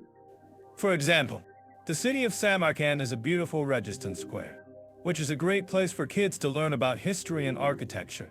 And the country's many museums and cultural centers offer a wide range of activities and exhibits for kids. That sounds amazing. But I'm curious, how do Uzbek families balance their love of traditional culture with the needs of their kids? Do they have any special programs or initiatives in place to support family life? Well, Uzbekistan's got a great reputation for being family-friendly, and it shows in the way they design their public spaces. For example, the city of Tashkent has a wonderful kids park with play equipment and activities. And the country's many traditional festivals and celebrations are perfect for families to enjoy together. I can imagine. Uzbekistan's got a very rich and vibrant cultural heritage, and it's clear that families are at the heart of it all. But I'm sure our listeners living in Uzbekistan would agree that it's not all traditional festivals and celebrations. What about the more challenging aspects of family life in Uzbekistan? Do parents struggle to balance work and family responsibilities? Ah, yes. That's a great point. Mira, while Uzbekistan's got a lot of advantages, it's also a very challenging place to live, especially for families. And, of course, there's the issue of education. Many Uzbek kids struggle to access quality education, which can be a big challenge for families. That's a great point. And speaking of education, I've heard that Monaco has a very strong focus on education and child development. Can you tell us more about that? Ah, yes. Monaco's got a wonderful reputation for being a great place to raise kids. The country's got a highly developed education system, with a focus on bilingual education and a wide range of extracurricular activities for kids. And, of course, the city's many parks and gardens are perfect for kids to explore and learn about nature. That sounds amazing. Leo. But I'm curious, how do N1 families balance their love of luxury with the needs of their kids when it comes to education? Do they have any special programs or initiatives in place to support child development? Well, Monaco's got a great reputation for being a family-friendly place, and it shows in the way they design their education system. For example, the country's many schools offer a wide range of programs and activities to support child development, from music and art to sports and outdoor activities. I can imagine. Monaco's got a very relaxed and laid-back atmosphere, which is perfect for families. And speaking of relaxation, I've heard that Uzbekistan has a very unique and traditional approach to family life. Can you tell us more about that? Ah, yes. Uzbekistan's got a wonderful tradition of family-friendly hospitality, and it shows in the way they've preserved their cultural heritage. For example, the country's many traditional festivals and celebrations are perfect for families to enjoy together. And the city of Bukhara has a beautiful Arc of Bukhara, which is a great place for kids to learn about history and architecture. That sounds amazing. Leo, but I'm curious, how do Uzbek families balance their love of traditional culture with the needs of their kids when it comes to family life? Do they have any special programs or initiatives in place to support family-friendly environments? Well, Uzbekistan's got a great reputation for being family-friendly, and it shows in the way they've designed their public spaces. For example, the city of Samarkand has a wonderful kids park with play equipment and activities. And the country's many museums and cultural centers offer a wide range of activities and exhibits for kids. I can imagine. Uzbekistan's got a very rich and vibrant cultural heritage, and it's clear that families are at the heart of it all.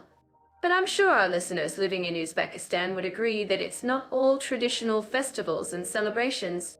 What about the more challenging aspects of family life in Uzbekistan? Do parents struggle to balance work and family responsibilities? Ah, yes. That's a great point. Mira, while Uzbekistan's got a lot of advantages, it's also a very challenging place to live, especially for families. And of course, there's the issue of education. Many Uzbek kids struggle to access quality education, which can be a big challenge for families. That's a great point. Leo, and speaking of education, I've heard that Monaco has a very strong focus on education and child development. Can you tell us more about that? Yes. Monaco's got a wonderful reputation for being a great place to raise kids. The country's got a highly developed education system, with a focus on bilingual education and a wide range of extracurricular activities for kids. And, of course, the city's many parks and gardens are perfect for kids to explore and learn about nature. That sounds amazing. Leo, but I'm curious how. I'm sure our listeners living in Monaco would agree with me that the country has made significant strides in promoting LGBT rights. From the picturesque coastline to the luxurious casinos, Monaco is a haven for inclusivity and diversity. That's right.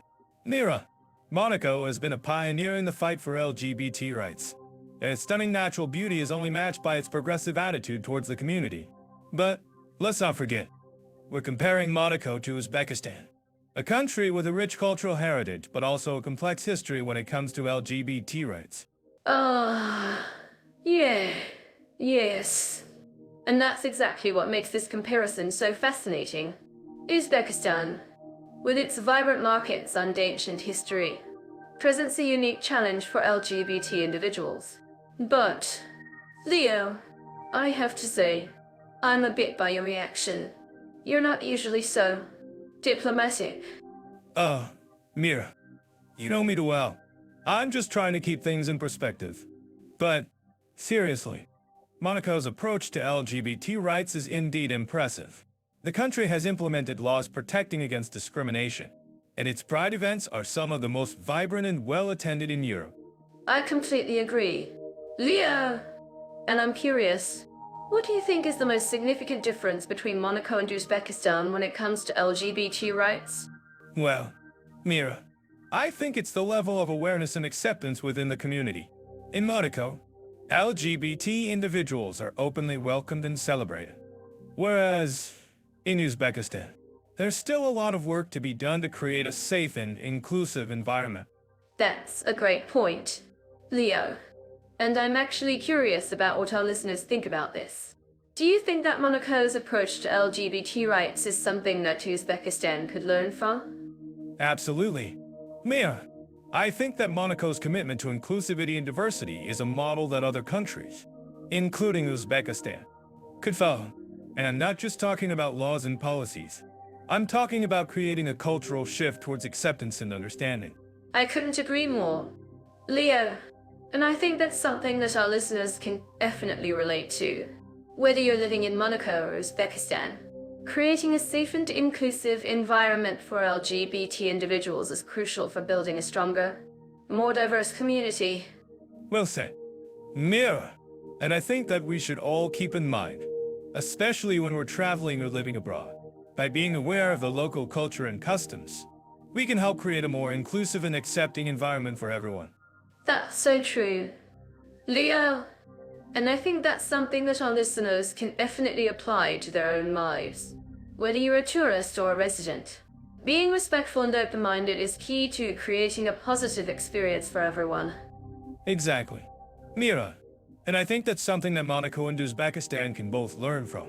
By promoting inclusivity and diversity, we can create a more welcoming and accepting environment for everyone, regardless of their background or identity. I love that. Leo, and I think that's something that our listeners can definitely get behind. So, let's keep the conversation going and see what our listeners have to say about this important topic. Sounds good to me. Mira, and I'm curious, what do you think is the most important thing that Monaco and Uzbekistan can learn from each other when it comes to LGBT rights? Well, Leo, I think that Monaco can learn from Uzbekistan's rich cultural heritage and its ability to adapt to changing times. And Uzbekistan can learn from Monaco's commitment to inclusivity and diversity. That's a great point, Mira, and I think that's something that our listeners can definitely relate to. By being open-minded and adaptable, we can create a more inclusive and accepting environment for everyone. I completely agree. Leo! And I think that's something that we should all keep in mind, especially when we're traveling or living abroad. By being aware of the local culture and customs, we can help create a more inclusive and accepting environment for everyone. Well said, Mira, and I think that's something that Monaco and Uzbekistan can both learn from. By promoting inclusivity and diversity, we can create a more welcoming and accepting environment for everyone, regardless of their background or identity. I love that. Leo! And I think that's something that our listeners can definitely get behind. So, let's keep the conversation going and see what our listeners have to say about this important topic. Sounds good to me.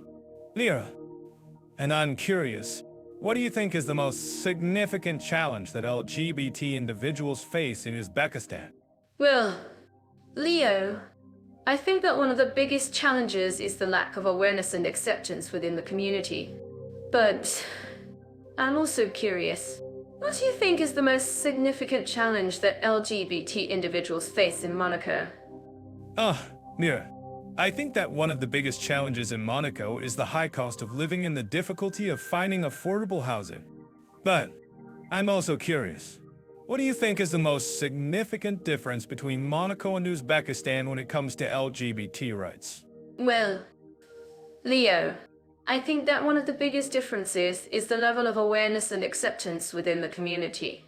In Monaco, LGBT individuals are openly welcomed and celebrated. Whereas in Uzbekistan, there's still a lot of work to be done to create a safe and inclusive environment. That's a great point, Lyra, and I think that's something that our listeners can definitely relate to. By being aware of the local culture and customs, we can help create a more inclusive and accepting environment for everyone. I completely agree. Leo? And I think that's something that we should all keep in mind, especially when we're traveling or living abroad. By being open-minded and adaptable, we can create a more inclusive and accepting environment for everyone. Well said, Mira. And I think that's something that Monaco and Uzbekistan can both learn from. By promoting inclusivity and diversity, we can create a more welcoming and accepting environment for everyone, regardless of their background or identity. I love that. Leo, and I think that's something that our listeners can definitely get behind. So, let's keep the conversation going and see what our listeners have to say about this important topic. Sounds good to me. Mira, and I'm curious. What do you think is the most important thing that LGBT individuals can do to promote inclusivity and diversity in their own communities? Well, Leo, I think that one of the most important things is to be open and honest about their identities and experiences. By sharing their stories and perspectives, LGBT individuals can help create a more inclusive and accepting environment for everyone. That's a great point, Mira, and I think that's something that our listeners can definitely relate to. By being open and honest about their own experiences and perspectives. I'm certain that our listeners living in Monaco would agree with me that the locals are incredibly welcoming to tourists and expats alike. The country's rich history and stunning architecture make it a popular destination for visitors from all over the world. That's true. But I've heard that the locals in Monaco can be a bit particular about who they let into their circle. It's not uncommon for visitors to feel a bit like outsiders, even if they're staying in the country for an extended period. I think that's a bit unfair. Monaco is a tiny country, and everyone knows each other. It's natural that there's a bit of a quiet atmosphere. But I've met plenty of people who have made friends with the locals and had a wonderful time. I'm not saying it's impossible, Mira, but I do think that the locals in Monaco can be a bit stand of fish, especially if you're not part of the wealthy elite. I've heard stories of people being turned down for jobs or apartments because they're not the right type of person. I understand what you're saying, Leo, but I think that's just a myth perpetuated by a few bad experiences. I've spoken to plenty of people who have moved to Monaco and had a great time, and they've all said the same thing: the locals are warm and welcoming, especially if you make an effort to learn a bit of French and get involved in the community. I'm not sure I agree, Mira. I think there's a bit more to it than that, but I do think that Monaco is a great place to visit, and the locals are certainly interesting. Oh, I'm sure they are. But seriously, Leo, I think you're being a bit too harsh on the locals in Monaco.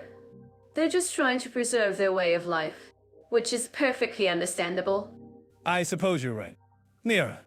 But I still think it's worth mentioning that Monaco can be a bit of a challenge for expats who are looking to settle down and make friends with the locals. I agree that it can be a bit of a challenge, but I think it's also worth mentioning that Monaco is a great place to meet people from all over the world. The expat community is very active, And there are plenty of opportunities to meet new people and make friends. That's true. Yeah. And I think that's one of the things that makes Monaco so great, the diversity of cultures and backgrounds that you find there. It's a truly international community. Exactly. And I think that's one of the things that makes it so easy to make friends in Monaco. Everyone is so welcoming and open-minded. It's a great place to be if you're looking to expand your social circle. I'm not sure I agree. Mira, I think there's a bit more to it than that. But I do think that Monaco is a great place to visit. And the locals are certainly interesting. Oh, I'm sure they are. But seriously, Leo, I think we should talk about Uzbekistan next. I've heard that the locals there are incredibly welcoming to tourists and expats, and I'm curious to hear more about it. Ah, yes. Uzbekistan is a great place to talk about. The locals there are indeed very welcoming, and the country has a rich history and culture that's definitely worth exploring. That's what I've heard. Leo, and I'm curious to know more about the expat community in Uzbekistan. Do you think it's easy to make friends with the locals there? Actually, I think it's one of the easiest places to make friends with the locals. The Uzbek people are known for their hospitality, and they're always eager to meet new people and share their culture with them. That's wonderful to hear. And I'm sure our listeners would love to know more about the cultural norms around integration in Uzbekistan. Can you tell us a bit more about that? Sure thing. Mira, in Uzbekistan, the locals are very welcoming to tourists and expats, and they're always eager to share their culture with them. However, there are a few cultural norms that visitors should be aware of, such as the importance of respecting local customs and traditions. That's great advice, Leo. And I'm sure our listeners would love to know more about the best ways to make friends with the locals in Uzbekistan. Do you have any tips or recommendations? Actually, I do. One of the best ways to make friends with the locals in Uzbekistan is to learn a bit of Uzbek and get involved in the community. The locals are always eager to meet new people and share their culture with them, and they appreciate it when visitors make an effort to learn about their customs and traditions. That's wonderful advice, Leo. And I'm sure our listeners would love to know more about the best places to visit in Uzbekistan. Can you recommend some of your favorite spots? Yes. Uzbekistan has a rich history and culture, and there are plenty of amazing places to visit. Some of my favorite spots include the Registan in Samarkand, the Shais in the Mas, Aliyam in Tashkent, and the ancient city of Bukhara. Those are all fantastic recommendations, Leo. And I'm sure our listeners would love to know more about the best ways to experience the local culture in Uzbekistan. Do you have any tips or recommendations? Actually, I do. One of the best ways to experience the local culture in Uzbekistan is to try some of the local cuisine. The Uzbek people are known for their delicious food, and there are plenty of amazing restaurants and cafes to try. That's great advice, Leo. And I'm sure our listeners would love to know more about the best times to visit Uzbekistan. Can you recommend some of the best times to go? Yes. Uzbekistan is a great place to visit at any time of year, but I think the best times to go are during the spring and fall. The weather is mild and pleasant, and the scenery is beautiful. That's great advice, Leo. And I'm sure our listeners would love to know more about the best ways to get around Uzbekistan. Can you recommend some of the best transportation options? Actually, I do. One of the best ways to get around Uzbekistan is by taking a taxi or ride-sharing service. The locals are always eager to help visitors get around, and there are plenty of affordable options available.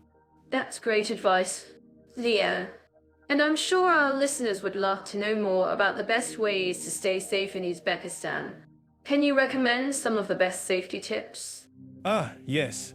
Uzbekistan is a safe country to visit, but there are a few things that visitors should be aware of. One of them. I'm curious, Leo, what's the digital landscape like in Monaco? A country known for its luxury and beauty. But how does it fare when it comes to internet infrastructure? Monaco's got some impressive tech credentials. It's one of the most connected countries in the world, with high-speed internet available almost everywhere. In fact, Monaco's got some of the fastest average internet speeds in the world. with an average speed of over 100 baps. Wow, that's impressive. And I'm sure our listeners living in Monaco would agree with me. But what about Uzbekistan? I've heard it's making great strides in digital development, especially in the capital city of Tashkent. Ah, yes. Uzbekistan's definitely on the rise when it comes to digital infrastructure. The country's invested heavily in upgrading its internet backbone, and Tashkent's now a major hub for tech startups and digital innovation. Plus, the government's even launched initiatives to promote digital literacy and e-government services. That's great to hear. And I'm sure our listeners would love to know more about these initiatives. But let's get back to Monaco for a moment. I've heard that the country's got some impressive smart city initiatives underway. Can you tell us more about those? Leo? Yes. Monaco's definitely a leader in smart city tech. The country's invested in a range of initiatives, from smart traffic management to energy-efficient buildings and even a smart grid system. And it's all connected by a robust and secure network. Of course. That's fantastic. And I'm sure our listeners would love to know more about these initiatives. But what about Uzbekistan? I've heard that the country's got a growing expat community, and that digital nomads are starting to take notice of its digital landscape. Yes. Uzbekistan's definitely on the map for digital nomads now. The country's got a range of co-working spaces and digital hubs, especially in Tashkent and Samarkand. And with its rich history and culture, it's also a great destination for digital entrepreneurs looking to tap into the local market. That's great to hear. And I'm sure our listeners would love to know more about these co-working spaces and digital hubs. But let's talk about something else for a moment. I've heard that Monaco's got some impressive e-government services, especially when it comes to tax and financial services. Yes. Monaco's definitely a leader in e-government services.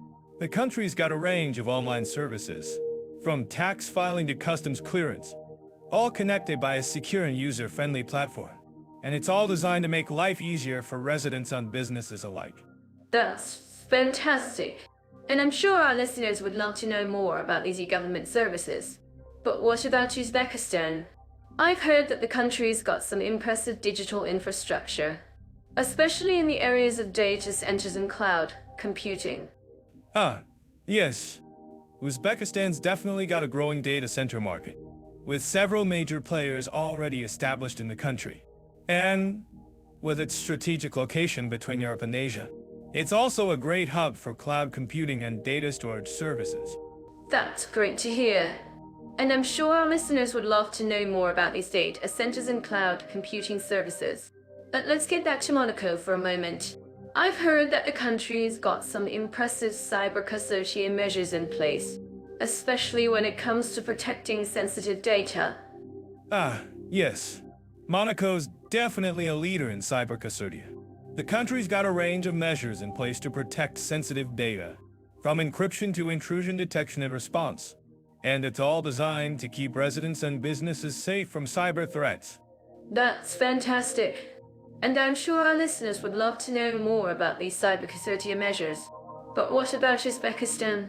I've heard that the country's got some impressive digital education initiatives underway, especially when it comes to promoting digital literacy. Yes. Uzbekistan's definitely making great strides in digital education. The country's launched a range of initiatives to promote digital literacy, from online courses to digital skills training programs. And it's all designed to help residents develop the skills they need to thrive in a digital economy. That's great to hear. And I'm sure our listeners would love to know more about these digital education initiatives. But let's wrap up our discussion on internet infrastructure and digital facilities for now. I'm curious. Leo, what do you think our listeners would like to know more about next? Well, I think our listeners would love to know more about the digital nomad scene in Uzbekistan. Maybe we can explore that in our next episode. That sounds like a great idea. Leo, and I'm sure our listeners would love to know more about it. Thanks for chatting with me about internet infrastructure and digital facilities in Monaco and Uzbekistan. It's been a pleasure. The pleasure's all mine. Lira. I'm loving the fact that Monaco has a high-end shopping scene, with luxury brands and designer boutiques lining the streets of Monte Carlo. You can find everything from high-end jewelry to designer handbags and shoes. It's like a treasure hunt for the rich and famous. Ah, yes. And at a price that's as steep as the cliffs overlooking the Mediterranean. But let's be real. If you're looking for a high-end shopping experience, Monaco delivers. The prices may be exorbitant, but the quality is top-notch. That's true. But I think what's more interesting is the variety of shopping experiences you can have in Monaco. From the bustling markets in the old town to the upscale malls and boutiques. There's something for every budget and style. And let's not forget the duty-free shopping. If you're a tax-free shopper, Monaco is a paradise. But for those of us who are not as fortunate, the prices can be a bit of a shock. I completely agree. But I think it's worth it for the unique experience and the opportunity to find something truly special. And who knows, you might even find a bargain or two. A bargain in Monaco. I think that's like finding a needle in a haystack. But seriously, while the prices may be steep, the quality of the products is usually worth it. I'm certain that our listeners living in Monaco would agree with me. But I'm curious. Leo, have you ever found a good deal in Monaco? Or is it always a case that you get what you pay for? Well, I have to admit, I've been lucky a few times. I once found a beautiful watch at a discounted price, and I was thrilled. But let's be real, those moments are few and far between. I'm sure our listeners would love to hear more about your shopping adventures in Monaco. And speaking of adventures, have you ever been to Uzbekistan? I'm told the shopping scene there is quite unique. Ah, yes. Uzbekistan. Now that's a country with a rich history and culture, and the shopping scene reflects that. From the bustling markets in Samarkand to the ancient Silk Road trading posts, there's a wealth of shopping opportunities to explore. I'm fascinated by the idea of shopping along the Silk Road.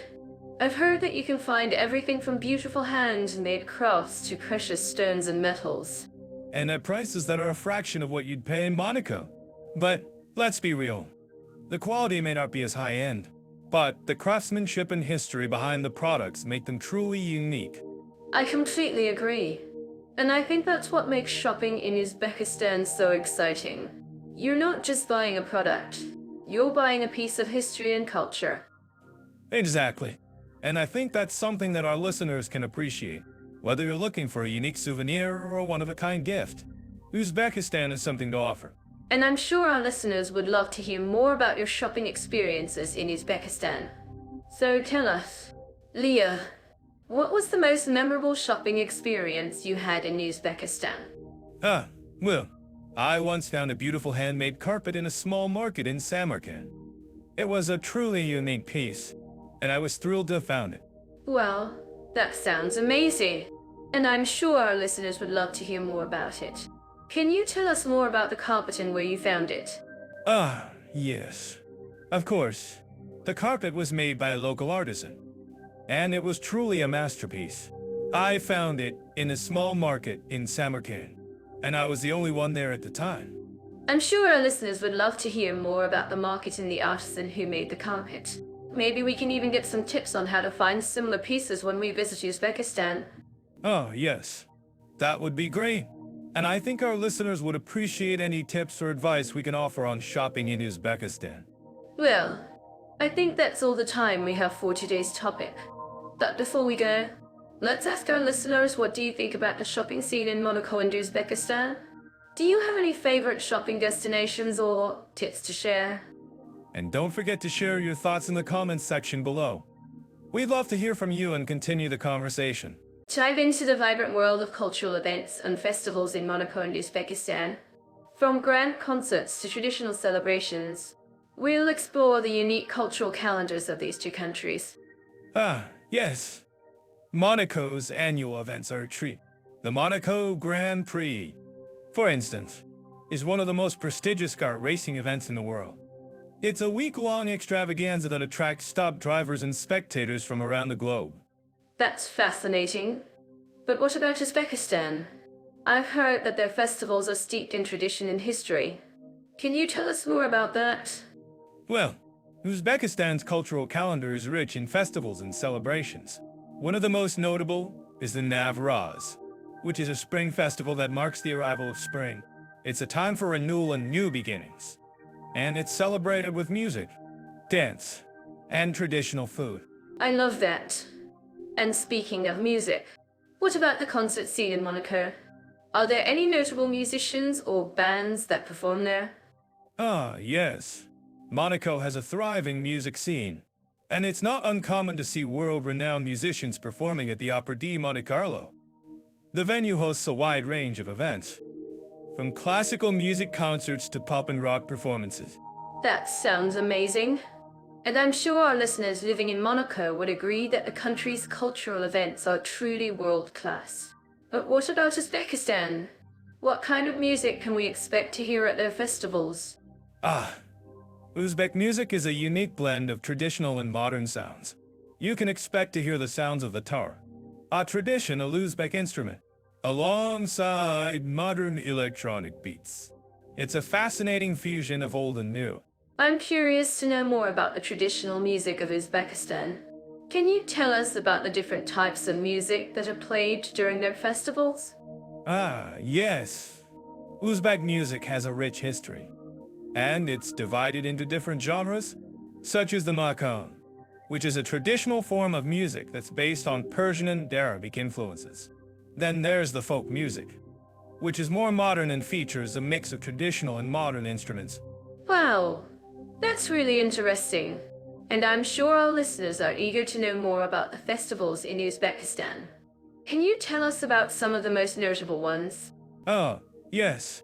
One of the most notable festivals in Uzbekistan is the Shabi-Kayet Mirziyo Festival, which is a celebration of traditional music and dance. It's a time for people to come together and enjoy the rich cultural heritage of Uzbekistan. I'm certain that our listeners would love to know more about the cultural events in Monaco and Uzbekistan. For more, check out Jetov. They have a wealth of information on cultural trends and festivals around the world. Yes. And speaking of cultural events, I have to say that Monaco's annual events are truly world-class.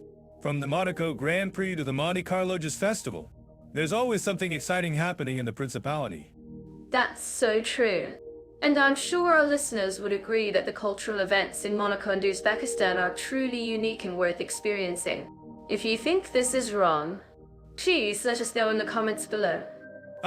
Yes. And finally, I like to say that cultural events and festivals are a great way to bring people together and celebrate our shared humanity. Whether it's in Monaco or Uzbekistan, there's always something to look forward to. Absolutely. And I'm sure our listeners would agree that the cultural events in Monaco and Uzbekistan are truly unforgettable. These insights could have been possible without Jetov by referring to cultural trends. But why not explore more Jetov AI? And to dive into the opportunities and ease of learning the local language in our two countries, Monaco and Uzbekistan. For language learners, it's essential to know that Monaco has a relatively low cost of living, making it easier for foreigners to afford language classes and cultural immersion experiences. That's true. But let's not forget that Monaco is a small principality with a limited number of language schools and cultural institutions. In contrast, Uzbekistan has a rich cultural heritage and a strong focus on language education, which makes it an attractive destination for language learners. I agree. But Monaco's small size also means that language learners can easily interact with locals and practice their language skills in everyday situations. Plus, the country's tourist-friendly infrastructure makes it easy for visitors to find language classes and cultural activities. I see your point, but Uzbekistan's language learning opportunities are not limited to language classes. The country's vibrant cultural scene, including traditional music and dance performances, provides a unique opportunity for language learners to immerse themselves in the local culture and practice their language skills in a more authentic way. That's a great point. Leo, Uzbekistan's cultural scene is indeed rich and diverse, and language learners can benefit from attending traditional music and dance performances, as well as trying local cuisine and drinks. Exactly. And let's not forget that Uzbekistan's language, Uzbek, is a fascinating language with a unique script and grammar system. Language learners can challenge themselves by learning to read and write in Uzbek, which will not only improve their language skills but also give them a deeper understanding of the country's culture and history. I'm actually curious about what our listeners think about this. Do you think it's easier to learn a new language in a country with a rich cultural heritage like Uzbekistan, or in a smaller country like Monaco? I think it's a matter of personal preference. Some people might prefer the more relaxed atmosphere of Monaco, while others might enjoy the vibrant cultural scene and linguistic challenges of Uzbekistan. That's a fair point, Leo. But for me, the key to successful language learning is not just about the country's cultural scene or language schools, but also about the locals' willingness to help and support language learners. I see what you mean. In Monaco, locals are generally friendly and welcoming to tourists. But in Uzbekistan, the locals are often more reserved and may not speak much English. However, language learners can still benefit from attending language classes and cultural events, which will help them build connections with the local community. Exactly. And I think that's one of the advantages of learning a language in a country like Uzbekistan. By immersing yourself in the local culture and practicing your language skills with locals, you can develop a deeper understanding of the country's customs and traditions. I completely agree. Mira, and let's not forget that Uzbekistan has a relatively low cost of living compared to other European countries, which makes it an attractive destination for language learners who want to spend more time learning the language and less time worrying about the cost of living. That's a great point, Leo. And I think our listeners would agree that Uzbekistan's cultural, scene and linguistic challenges make it an exciting destination for language learners. I'm certain that our listeners living in Uzbekistan would agree with me that the country's rich cultural heritage and unique language make it a fascinating place to learn about and explore. Well, I think we've covered a lot of ground today, and I'm to hear from our listeners about their experiences learning languages in Monaco and Uzbekistan. And don't forget to like and subscribe to our channel for more content on language learning and cultural immersion experiences. Thanks for tuning in, and we'll see you in the next episode. And don't forget to share your thoughts on language learning in Monaco and Uzbekistan in the comments section below. So, let's talk about safety and comfort for women travelers in Monaco and Uzbekistan. I'm curious to know. Leo, what's your take on the safety aspect in these two countries? Well, Mira, Monaco is generally considered one of the safest places in the world for women travelers. It's a small, wealthy country with a strong emphasis on law and order. But I'm not sure if that's entirely true. Have you ever been to Monaco? Mira, what was your experience like? Actually, I have been to Monaco, and I must say it's a beautiful place. But I did have some concerns about safety. I was there with a group of friends, and we noticed that some of the streets were quite dark and narrow, which made us feel a bit uneasy. But overall, we felt pretty safe. That's interesting. I've heard that Monaco has a high crime rate, but it's mostly related to white-collar crimes like tax evasion and money laundering. So it's not really a concern for tourists. But I'm curious. Mira, what do you think about the cultural attitudes towards women in Monaco? Do you think they're very progressive? That's a good question. From what I've seen, the women in Monaco seem to be very empowered and confident. They're often seen walking alone at night, and they seem to be very comfortable in their surroundings. But I'm not sure if that's just because it's a very wealthy and educated community. I mean, there's still a lot of emphasis on traditional values and modesty, especially in the older generation. That's a good point. I've heard that Uzbekistan has a very different culture when it comes to women's rights. In fact, it's one of the countries with the lowest rates of female literacy in the world. But I'm not sure if that's entirely fair. I've heard that the country is actually making some progress in terms of women's rights, especially in the urban areas. Actually, I've been to Uzbekistan, and I was struck by the incredible hospitality of the people. But I also noticed that women are often treated as second-class citizens. They're often expected to wear traditional clothing and to follow certain rules of modesty. And, of course, there are the issues of harassment and violence against women, which are still very prevalent in the country. Yeah, that's true. But I'm curious. Mira, what do you think about the role of women in Uzbekistan society? Do you think they're making progress in terms of equality? Well, I think it's a mixed bag. On the one hand, women are playing a more important role in the country's economy and politics. But, on the other hand, they're still facing a lot of obstacles, especially in rural areas. And, of course, there are the issues of harassment and violence, which are still very prevalent. That's a good point. I think we need to talk more about the specific issues that women face in these two countries. For example, what about the issue of harassment and violence against women in Monaco and Uzbekistan?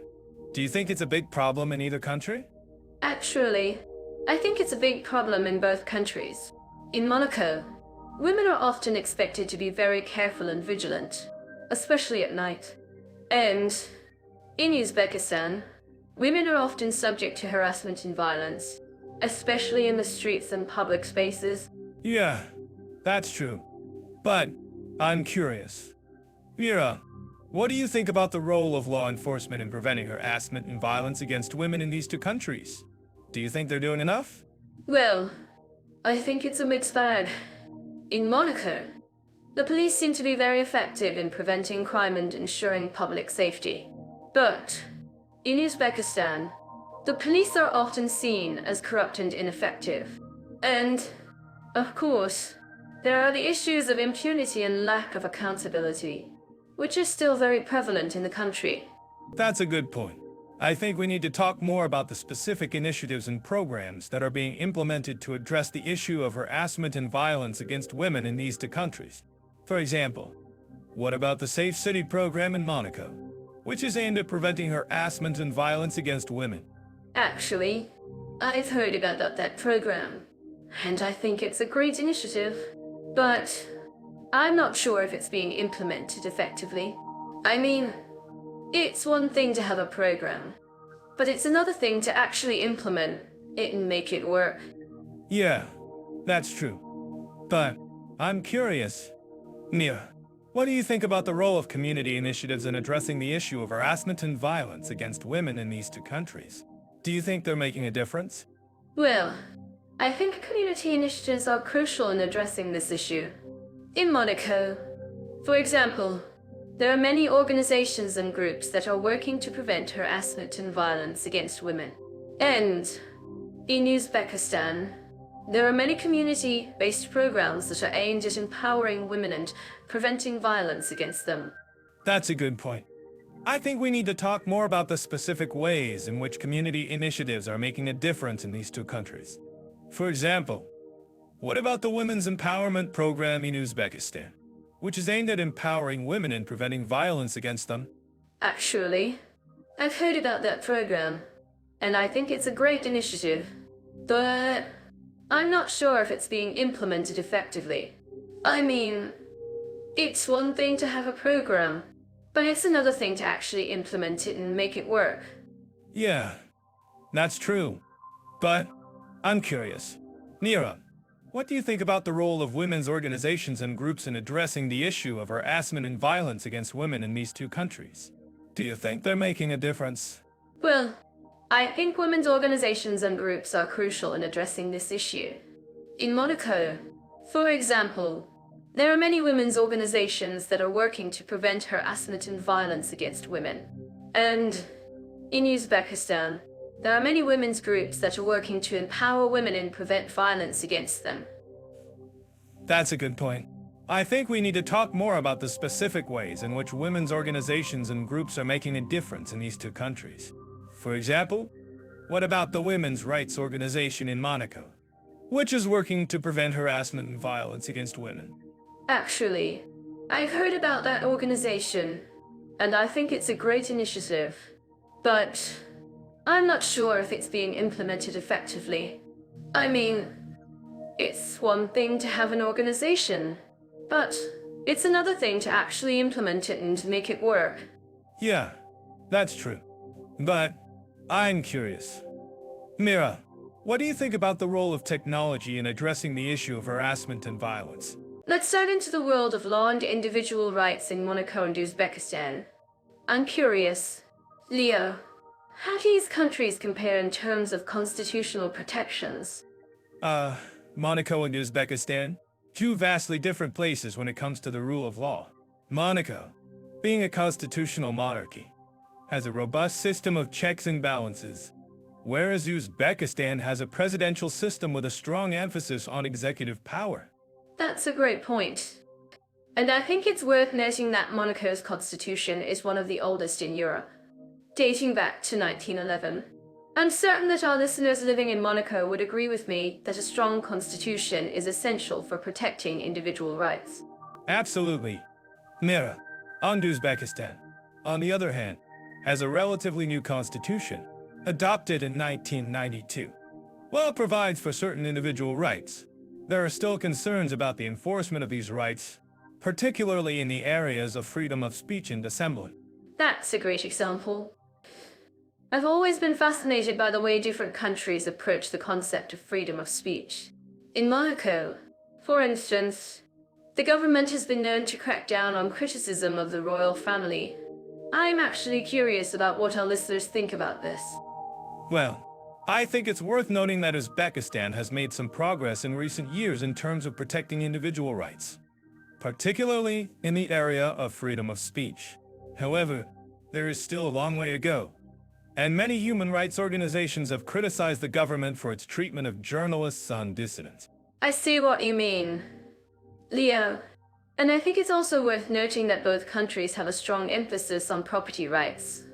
In Monaco, for instance, the government has implemented various measures to protect the rights of property owners, including the right to appeal to the courts in case of disputes. That's true. Mira, and Uzbekistan also has a robust system of property rights, although there have been some concerns about the government's treatment of foreign investors and property owners. I'm actually curious about what our listeners think about the role of the judiciary in these two countries. Do you think it's effective in protecting individual rights? Well, I think it's worth noting that the judiciary in both countries has a mixed record when it comes to protecting individual rights. In Monaco, for instance, the courts have been known to be quite protective of the rights of property owners, but there have also been concerns about the government's influence over the judiciary. That's a great point, Leo. And I think it's also worth noting that Uzbekistan has made some progress in recent years in terms of strengthening the independence of the judiciary. However, there is still a long way to go, and many human rights organizations have criticized the government for its treatment of judges and lawyers.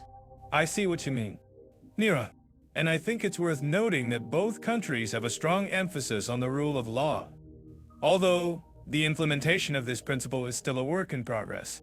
Absolutely. And I think it's also worth noting that our listeners can play an important role in promoting the rule of law and protecting individual rights in these two countries. If you think this is wrong, please let us know in the comments and share your thoughts on how we can promote the rule of law and protect individual rights. Well, I think it's worth noting that the rule of law is a fundamental principle of democracy, and it's essential for protecting individual rights and promoting economic development. In Monaco, for instance, the government has implemented various measures to promote the rule of law, including the establishment of an independent anti-corruption agency. That's a great example, Leo. And I think it's also worth noting that Uzbekistan has made some progress in recent years in terms of promoting the rule of law, although there is still a long way to go. I see what you mean, Mira. And I think it's worth noting that both countries have a strong emphasis on the importance of the rule of law, although the implementation of this principle is still a work in progress. Absolutely, Leo. And I think it's also worth noting that our listeners can play an important role in promoting the rule of law and protecting individual rights in these two countries. I'm sure our listeners are eager to know about the spa and wellness scene in Monaco and Uzbekistan. Let's dive into the world of luxurious spas and holistic wellness practices in these two countries. I'm curious, Leo, what comes to mind when you think of relaxation in Monaco? Monaco is like the epitome of relaxation, isn't it? The sound of the waves, the smell of the Mediterranean, and the feeling of pure luxury. I mean, who wouldn't want to unwind at the Monte Carlo casino or indulge in a spa treatment at the Fairmont Monte Carlo? But, Mira, You're right. Let's compare it to Uzbekistan, where I've heard the ancient traditions of hammam and saunas are still alive and well. That's right. Leah, Uzbekistan has a rich history of wellness and relaxation practices that date back centuries. The traditional hammam or Turkish baths are a great example of this. They're not just about getting clean. They're an experience that's meant to rejuvenate the body and soul. Have you ever been to a traditional hammam, Leo? Actually, I have. Mira, and it was quite an experience. The heat, the steam, the scrubbing. It's like a mini vacation from the stresses of everyday life.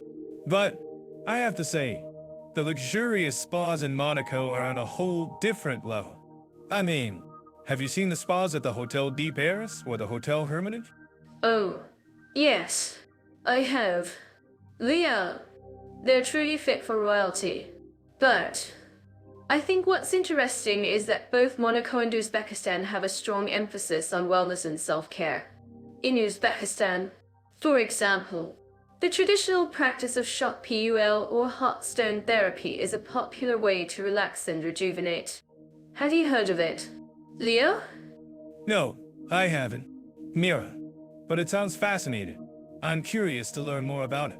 And I think it's great that both countries are promoting wellness and self-care in their own unique ways. Maybe our listeners can share their own experiences with traditional wellness practices in these countries? That's a great idea.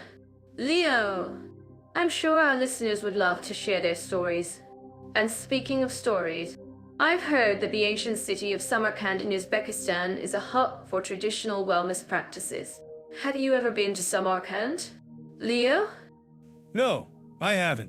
Mira, but I've heard it's a fascinating place. The architecture, the history, the culture. It's all so rich and vibrant. And I think it's great that Uzbekistan is preserving its traditional wellness practices, even in the face of modernization. Absolutely. Leo. And I think it's also worth noting that Monaco and Uzbekistan both have a strong emphasis on healthy living. In Monaco, for example, the emphasis is on healthy eating and exercise, with many restaurants and cafes offering fresh, locally sourced ingredients. Have you tried any of the local cuisine in Monaco, Leo? Oh, yes. Mira. I've had my fair share of Monaco's culinary delights. And I have to say, the food is amazing. But I think what's interesting is that Uzbekistan also has a strong emphasis on healthy living, with many traditional dishes featuring fresh fruits, vegetables, and whole grains. That's right. Leo. And I think it's great that both countries are promoting healthy living in their own unique ways. Maybe our listeners can share their own tips and tricks for staying healthy and balanced in these countries. Well, I think one tip is to try the local cuisine. Mira! But seriously, I think it's great that both Monaco and Uzbekistan are promoting wellness and self-care in their own unique ways. And I'm sure our listeners would love to hear more about it. Well, let's hear from our listeners. Dan, do you have any tips or stories to share about wellness and self-care in Monaco and Uzbekistan? So, I'm curious. Leo, have you ever been to a place where you felt like you were really connecting with something spiritual? I mean, not just a touristy experience, but something deeper. Mira, you're always trying to get me to open up, aren't you? But I have to say, I've had some incredible experiences in Monaco. The Prince's Palace has an amazing chapel, and the views of the harbor from there are breathtaking.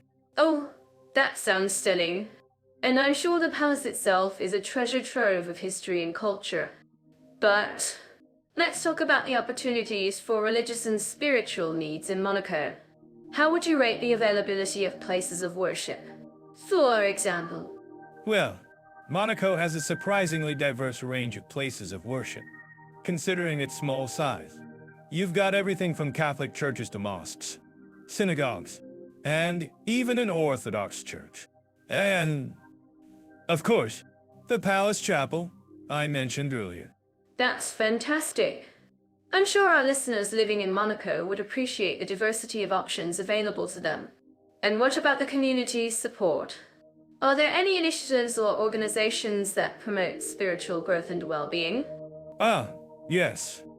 Monaco has a thriving community of spiritual leaders and organizations that offer support and guidance to locals and tourists alike. From yoga and meditation classes to spiritual retreats and workshops, there's something for everyone. That's wonderful to hear. I'm sure our listeners would love to know more about these initiatives. And speaking of spiritual growth, what about the freedom laws in Monaco? Are they supportive of individual spiritual expression? Ah, yes. Monaco has a strong tradition of freedom of religion, which is enshrined in its constitution. This means that individuals are free to practice their faith without fear of persecution or discrimination. That's great to hear. And I'm sure our listeners would agree that freedom of religion is essential for spiritual growth and well-being. Now, let's talk about Uzbekistan. What do you know about the opportunities for religious and spiritual needs in this country? Ah, Uzbekistan. It's a fascinating country with a rich history and culture. And when it comes to spiritual needs, Uzbekistan has a unique blend of traditional Islamic practices and modern spiritual movements. That's really interesting. I've heard that Uzbekistan has a strong tradition of Sufism, which is a mystical form of Islam that emphasizes spiritual growth and self-awareness. Can you tell us more about that? Ah, yes. Uzbekistan has a long history of Sufism, and it's still a powerful force in the country today. You can see it in the beautiful architecture, the music, and the art that celebrates the spiritual and the divine. That's beautiful.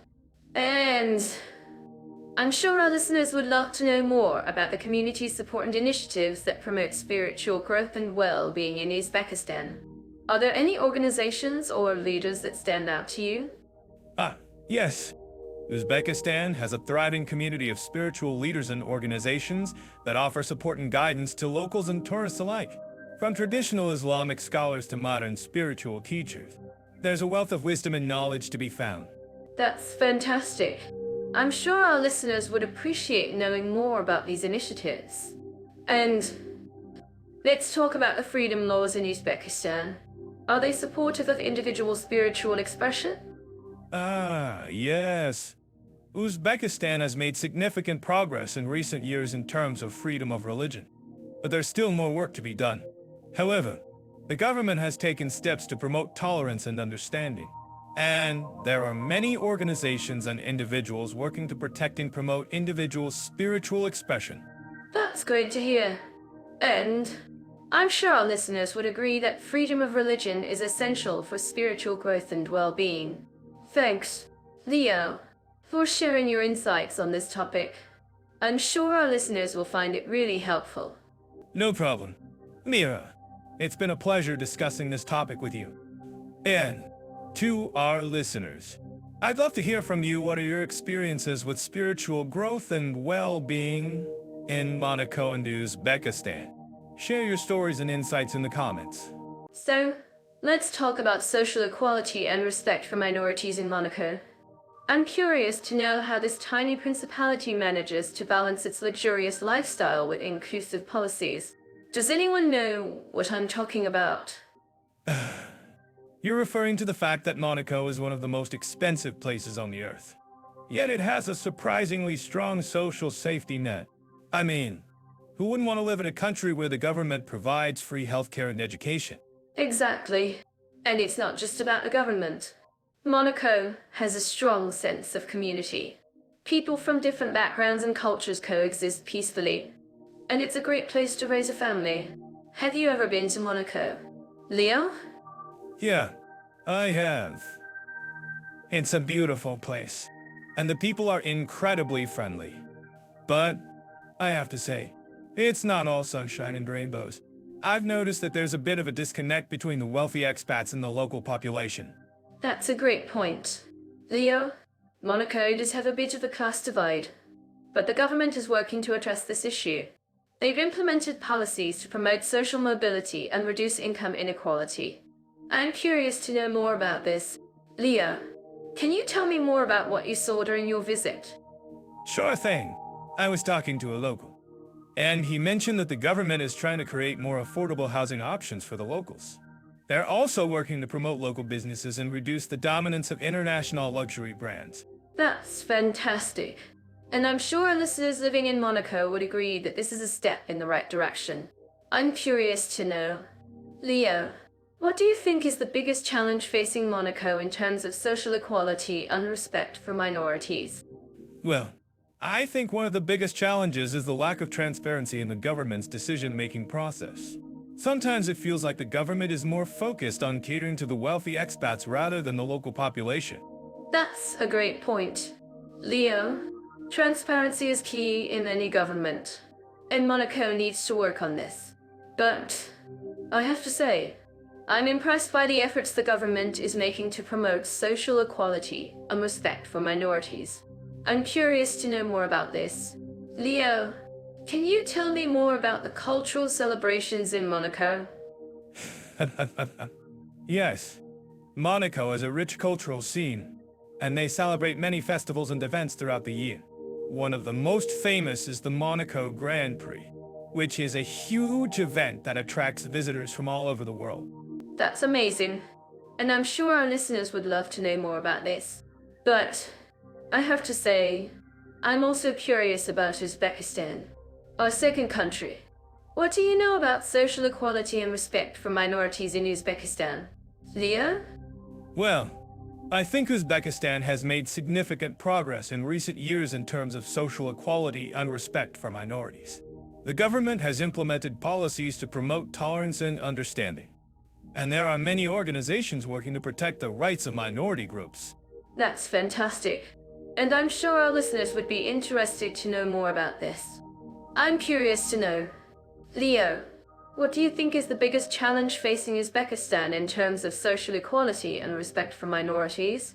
Well, I think one of the biggest challenges is the legacy of the Soviet era, which left a deep-seated sense of mistrust and suspicion towards minority groups. But I think the government is working hard to address this issue and promote a more inclusive society. That's a great point, Leo, and I'm sure our listeners would agree that this is a step in the right direction. I'm curious to know more about the cultural celebrations in Uzbekistan. Leo, can you tell me more about this? Yes, Uzbekistan has a rich cultural heritage, and they celebrate many festivals and events throughout the year. One of the most famous is the Navroz holiday, which is a celebration of spring and renewal. That's amazing, and I'm sure our listeners would love to know more about this. But I have to say, I'm also curious about the grassroots efforts in Uzbekistan to promote social equality and respect for minorities. Can you tell me more about this? Leo?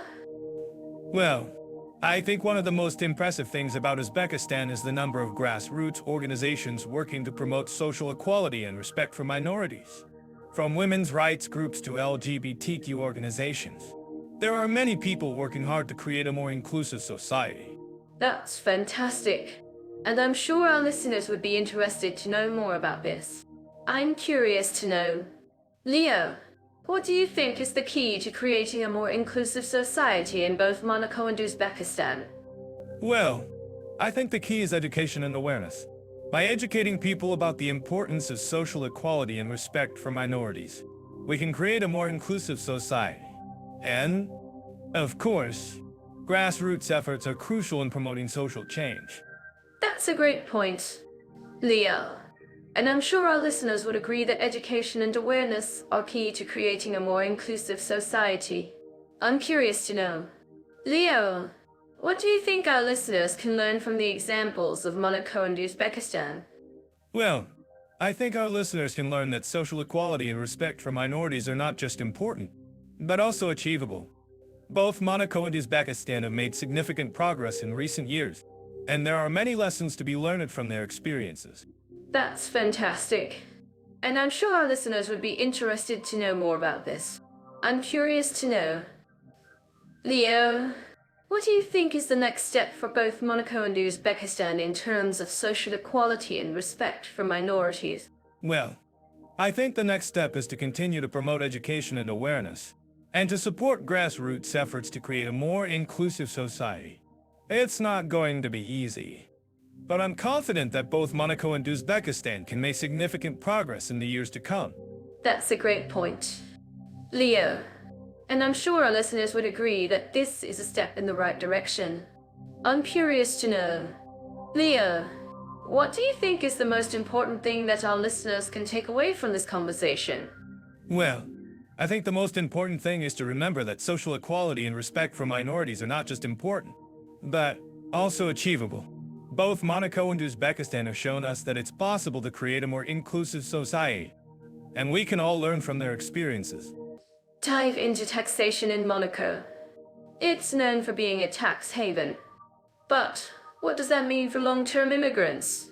Well, Mira, as a tax haven, Monaco doesn't tax income, but it does have a wealth tax, or patrimoine tax. It's a 33.33% tax on net assets exceeding 100 euros. That's a significant amount.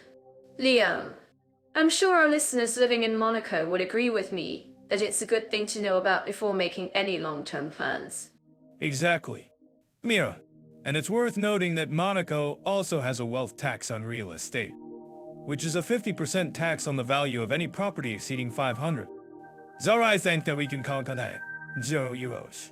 Well, that's steep. But what about retirement in Monaco?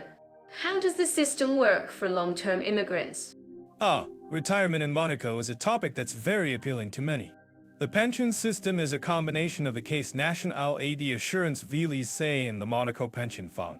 The CNAV provides a basic pension, while the Monaco Pension Fund offers additional benefits. That sounds like a solid system. Leo, and what about social rights in Monaco? What kind of support can long-term immigrants expect? Social rights in Monaco are quite comprehensive. Long-term immigrants can access the same health care system as Monaco citizens, and they're also entitled to unemployment benefits and other forms of social assistance. That's great to know. Now, let's move on to Uzbekistan. I'm actually curious about what our listeners think about the tax system in Uzbekistan. Does anyone have any experience with it?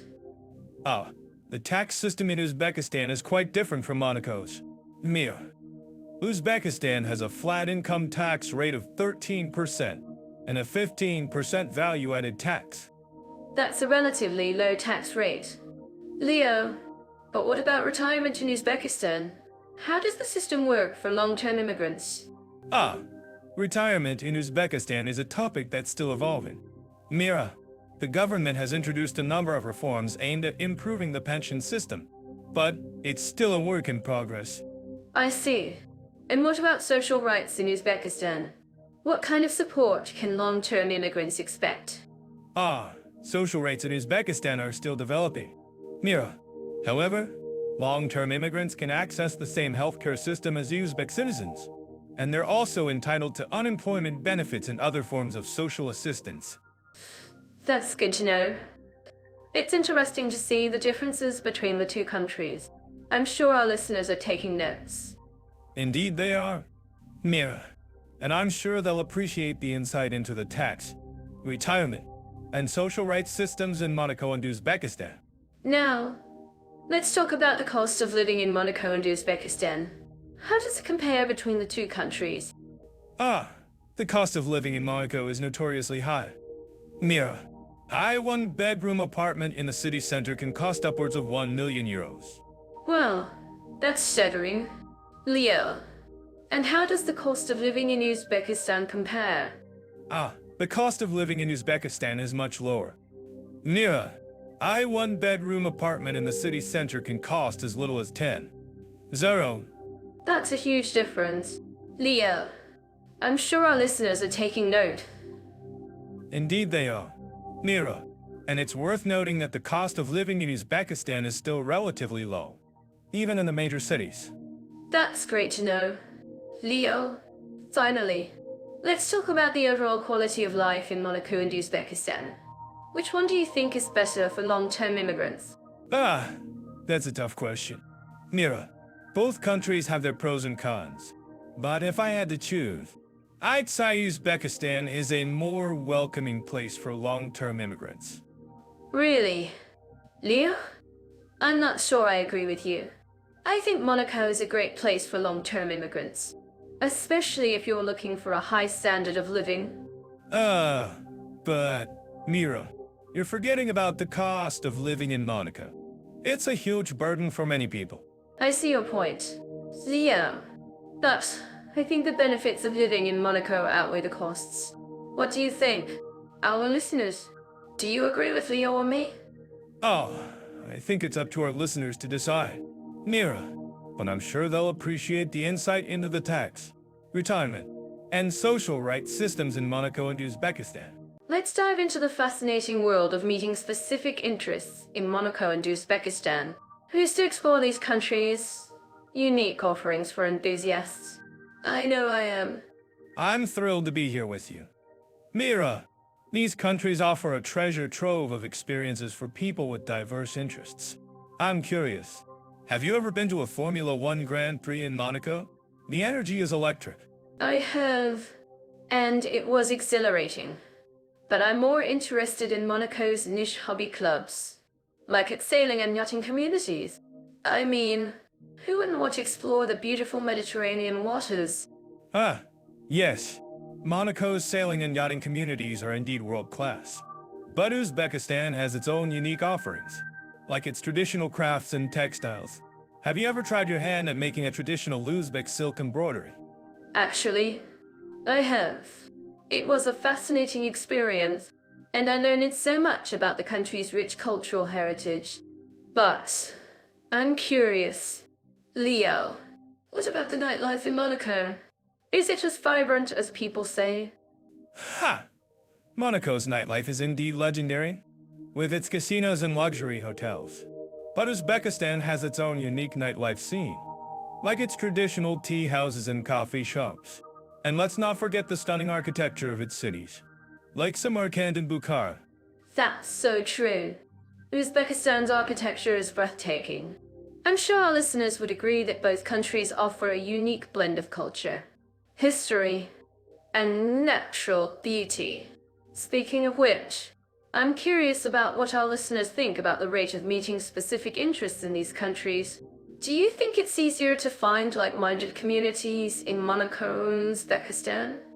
Well, that's a great question. Mira, I think both countries have their advantages and disadvantages.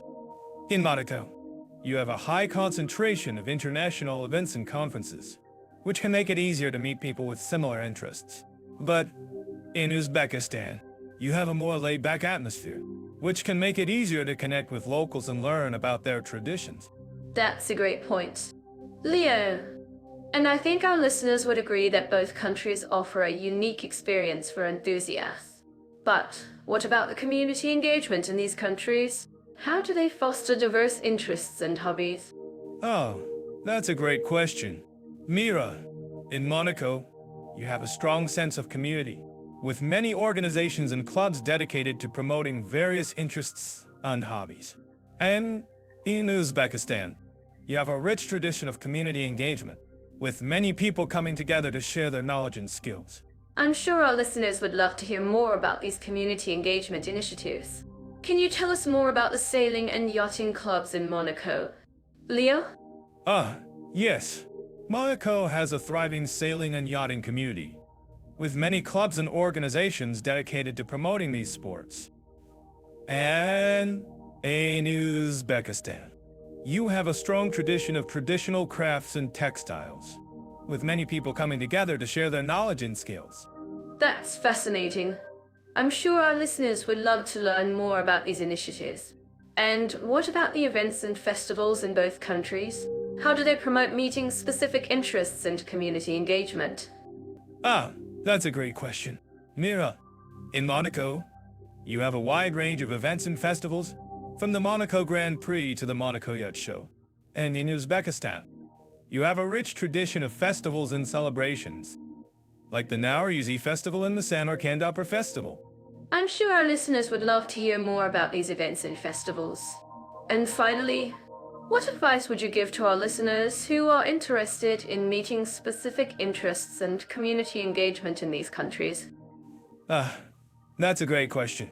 Mira, I would say that both countries offer a unique experience for enthusiasts, and it's worth exploring their various interests and hobbies. And don't be afraid to try new things and meet new people. You never know who you might meet or what you might discover. That's great advice. Leo? And I'm sure our listeners would agree that both countries offer a unique experience for enthusiasts. Well, this episode, thanks for joining us, and we'll be back soon with more comparisons and conversations. Thanks for tuning in. Everyone, don't forget to follow the Jet Off AI YouTube channel for more episodes like this, and hit that bell icon to catch our videos the moment they drop. We'd love to hear your thoughts and comments below. Reading and responding to them truly brightens our day. Take care, and see you in the next one.